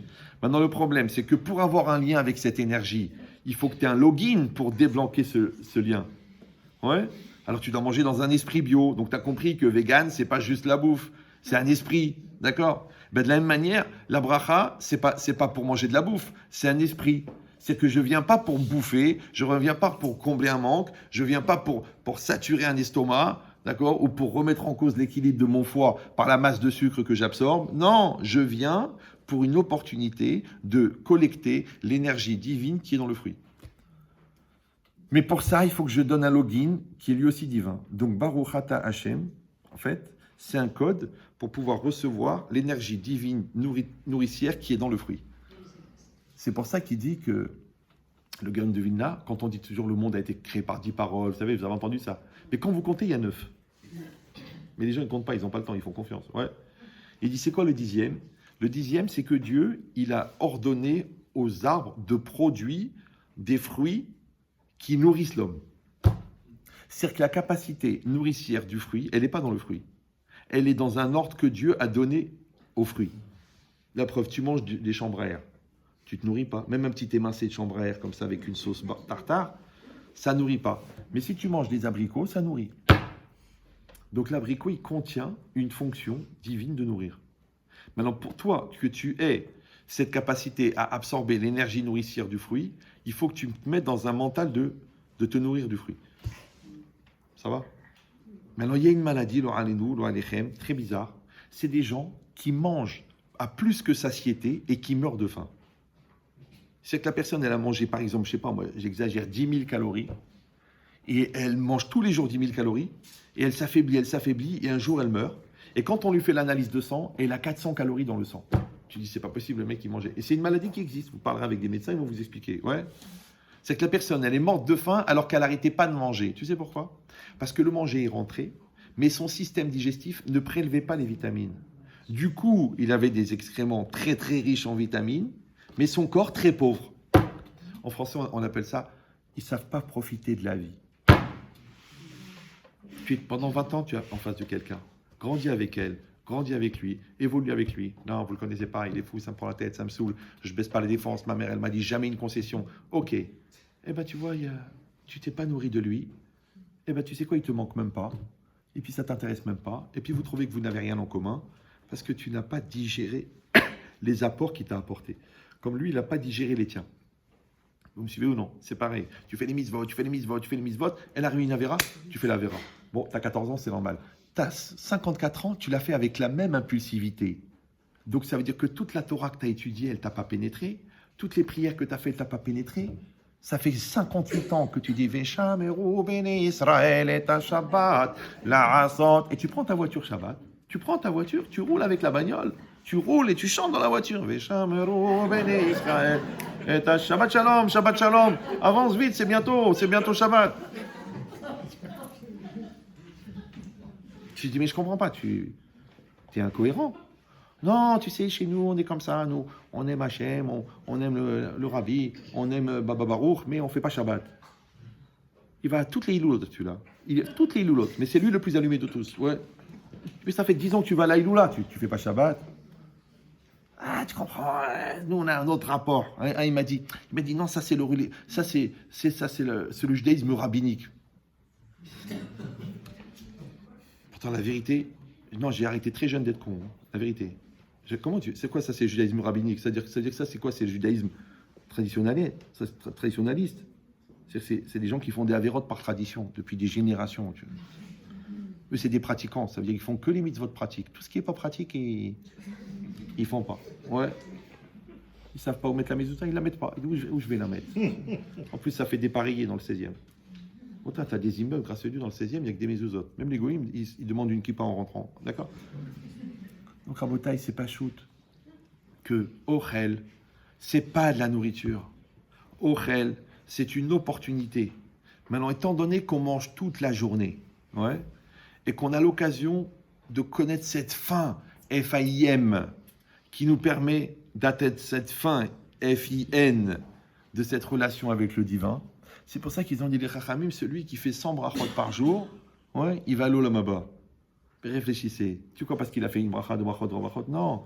Parce que si il se sert de la bracha pour faire un chinour personnel, d'accord, une auto-éducation, parce que vous avez compris maintenant le contenu d'une bracha, c'est que si tu fais des brachot dans cet esprit-là, je me rappelle une fois on avait fait un séminaire, je ne sais plus au Raïta ou je ne sais plus quoi, avec les codes, avec la Torah, avec la Shoah, avec les ambiances, avec l'épreuve, avec les mathématiques, avec la physique, avec la métaphysique, avec la Kabbalah, avec les noms d'Hachem. Et quand on est arrivé au symposium, on demandait aux gens, alors, est-ce que vous avez réagi? Qu'est-ce qui vous a touché le plus? Je me rappelle, il y en a une, elle a dit, écoutez, moi j'étais complètement à côté de la plaque, vraiment j'étais perché, mais plus que le corbeau. Et elle a dit, on était à table après manger, et il y avait un rave avec nous, dans chaque table il y avait un rave. Bon, celui-là il a un peu mécoubal comme ça, et on lui a amené une pomme, il a fait la bracha de la pomme, et je l'ai vu tellement concentré, je l'ai vu, il est devenu tout rouge, il est devenu investi, il a fait avec une force. Elle a dit, cette religion, elle vaut la peine de faire teshuva. Toi, tu t'es cassé la tête à lui faire 4h30 de démonstration philosophique. L'autre, elle a vu la pomme, elle a mordu dedans. Pire que Apple. D'accord? Donc, vous avez compris l'idée. L'idée, c'est qu'on arrive à To Be Shvat. D'accord? Et la question, elle va se poser. To be or not to be? Shvat. Ouais. Il y aura des fruits. Alors, tu dis, bon, c'est un minag. L'autre, il amène 15 sortes, 14 sortes. Tu sais, les Ashkenazim, ils amènent 3 sortes. Hein, ça se casse pas la tête. Nous, on est 78, 99, 94. Après, il y a l'ordre des brachot. Par quoi tu commences? Par Mézonot, par les fruits d'Eretz Israël, par le fruit de celui-là, l'ordre du Pasouk. Il y a des choses. Tu vas prendre les halachot. Le Rav va vous apprendre les halachot. Mais tu réfléchis. Tu prends ce fruit-là et tu te mets dans une posture. La posture de quoi? Du fruit. D'accord? Le fruit, c'est péri. Péri, c'est ce qui a été produit par. Ouais, c'est le fruit de. Et tu vois la bonté, parce que tu croques dans la pomme, et tu croques dans l'orange, et la fraise. Donc en fait, qu'est-ce que tu fais? Tu te mets dans une posture, on a dit, ou de sanctification, parce que tu veux élever la matière, ou dans une posture de demander la permission, mais dans les deux cas, tu es dans une posture de reconnaissance. Et cette reconnaissance, elle va être imprégnée de la douceur de ce que tu es en train de manger, parce que c'est rare qu'on prenne des fruits amers. Ouais. Il y en a qui ont l'habitude de prendre de la papaye en souvenir de la pagaille, mais c'est pas la peine, d'accord? Donc toi, tu prends des fruits doux, d'accord? Qu'est-ce que tu fais? Tu te mets en posture. Tu dis, voilà Hachem, je veux te remercier pour les fruits, d'accord? Maintenant, si tu es un peu intelligent, quand tu as fait la bracha sur la pomme, et que tu as fait la bracha sur l'orange, et le raisin, et le mésonote, après tu regardes tes enfants, et tu penses, tu dis, regarde, je remercie le fruit de mes entrailles, d'accord? Et cette femme qui te supporte depuis des années, c'est un fruit. Et elle te regarde à toi, elle dit merci pour ce fruit. Après les deux, vous regardez votre couple, vous regardez le fruit. Après vous voyez la maison dans laquelle vous êtes, c'est le fruit de votre travail, le fruit de la bonté de Dieu. La parnassa que vous avez, c'est le fruit. Ça veut dire que c'est une occasion de dire merci. Maintenant, l'occasion de dire merci, elle met l'homme dans une posture qui est contraignante pour les égoïstes, d'accord, et dynamique pour les généreux. Parce que les gens, quand on leur demande de dire merci et qu'ils sont égoïstes, ça les dérange. Parce qu'ils n'aiment pas être redevables. Mais les gens malins qui ont compris que dire merci, c'est-à-dire la reconnaissance, en fait, c'est un tremplin, c'est un catapulteur, c'est un déclencheur, c'est un développeur. Il a compris qu'en disant merci, en vérité, il se met en situation de recevoir plus. C'est-à-dire que même celui qui est intéressé, il a plus d'intérêt à dire merci qu'à faire la gueule. Donc si on vient To Be Shvat comme ça, et qu'on consacre toute cette soirée ou toute cette journée à dire merci, on se met dans une posture de reconnaissance, et je vous ai déjà expliqué que celui qui est dans l'esprit de reconnaissance, il détruit la dimension anxiogène de la contrainte. Vous vous rappelez de ça ou non? Levez la main ceux qui s'en rappellent. Il y a beaucoup de manchots dans la salle. Bon, je vous le dis en 2 mots, parce qu'il est très tard, c'est qu'en fait, quand quelqu'un m'a fait du bien et que j'en suis conscient, le fait de lui rendre ne me coûte rien. Ça va? C'est pour ça que quand on dit à quelqu'un « je suis votre obligé », quelqu'un qui t'a soigné ta fille, ou quelqu'un qui t'a présenté une femme extraordinaire, ou quelqu'un qui t'a aidé à monter ton business, tu dis « écoute, je suis là pour toi, je suis votre obligé ». Et bien c'est très bizarre que dans cette phrase « je suis votre obligé », il n'y a aucune connotation anxiogène de contrainte. Alors que qu'est-ce qu'ils disent les gens? Ils disent, moi, j'aime pas les obligations, j'aime pas qu'on m'oblige, j'aime pas que la Torah m'oblige, j'aime pas que les rabbins m'obligent, j'aime pas les interdits. Mais les contraintes, tu sais de quoi elles viennent les contraintes? Les contraintes, elles viennent du manque de reconnaissance, puisque quand tu as la reconnaissance, tu sens plus la contrainte. C'est quand tu sais ce que tu dois à tes parents, et que tes parents ils te disent, je t'en prie, viens me déménager le piano, tu dis pas, qui crève. Tu dis non, au Hachem, que j'ai l'occasion de leur rendre un petit peu de la bonté qu'ils m'ont donnée. Donc la conscience de la reconnaissance enlève la contrainte de rendre. Vous me suivez ou non? Quand tu vois tout ce que ta femme elle a fait pour toi, tu ne devrais pas avoir de contrainte à lui rendre le bien. Quand tu vois tout ce que ton mari il a fait pour toi, tu ne devrais pas avoir la contrainte de lui rendre le bien. Quand tu vois tout ce que les enfants ont fait pour toi, quand tu vois tout ce que tes parents ont fait pour toi, tu ne devrais pas avoir de contrainte. Ça veut dire que les gens qui ressentent la contrainte de rendre, c'est les gens qui n'ont pas développé la reconnaissance. Donc du coup, la reconnaissance, elle devient la thérapie de la contrainte. Donc tous les gens qui font la gueule toute la journée, c'est parce qu'ils n'ont pas la capacité de reconnaître le bien. Donc en reconnaissant le bien, c'est ce qu'on appelle la posture du remerciement, ce qu'on appelle vulgairement la bracha, il n'y a plus de contrainte. Donc la vie, elle est légère. Donc tous les gens qui reconnaissent, ils portent la vie. Et tous les gens qui ne sont pas reconnaissants, ils supportent la vie. Maintenant réfléchis-toi, si tu supportes ou si tu portes. Alors tu portes la religion ou tu supportes la religion? Tu portes ton mari ou tu supportes? Tu portes tes parents ou tu supportes tes parents? Tu te portes ou tu te supportes? Je m'insupporte. Tous les gens qui ont cette capacité à développer la reconnaissance enlèvent le poids de la vie. Vous vous rendez compte l'économie en Xanax et en Exomil que je viens de vous faire faire? Voilà. Alors, Hazak Baruch, bonne continuation. Je m'excuse si j'ai tardé un peu plus, la prochaine fois ça sera plus court. Pour les gens qui veulent continuer l'expérience, on a amené avec nous des livres. Je peux mettre une bracha à l'intérieur, des programmes, des CD, des packs Shalom Bayit. Prenez-les avant de divorcer, c'est beaucoup plus simple. Et juste en montagne, merci beaucoup Ravel Jetrit. Notez la prochaine date. On a pris la synagogue. Ouais. La prochaine date, jeudi 26 mars. C'est Rosh Chodesh Nissan, on prendra de Pessah. 22 ou 26? 26 mars. Jeudi 26 mars, Rosh Chodesh Hier. Nissan. Ah non, c'est pas chez toi. Je comprends. Ouais. 26 mars, Hazak Baruch. Rosh Chodesh Nissan, Pessah. Magnifique, magnifique.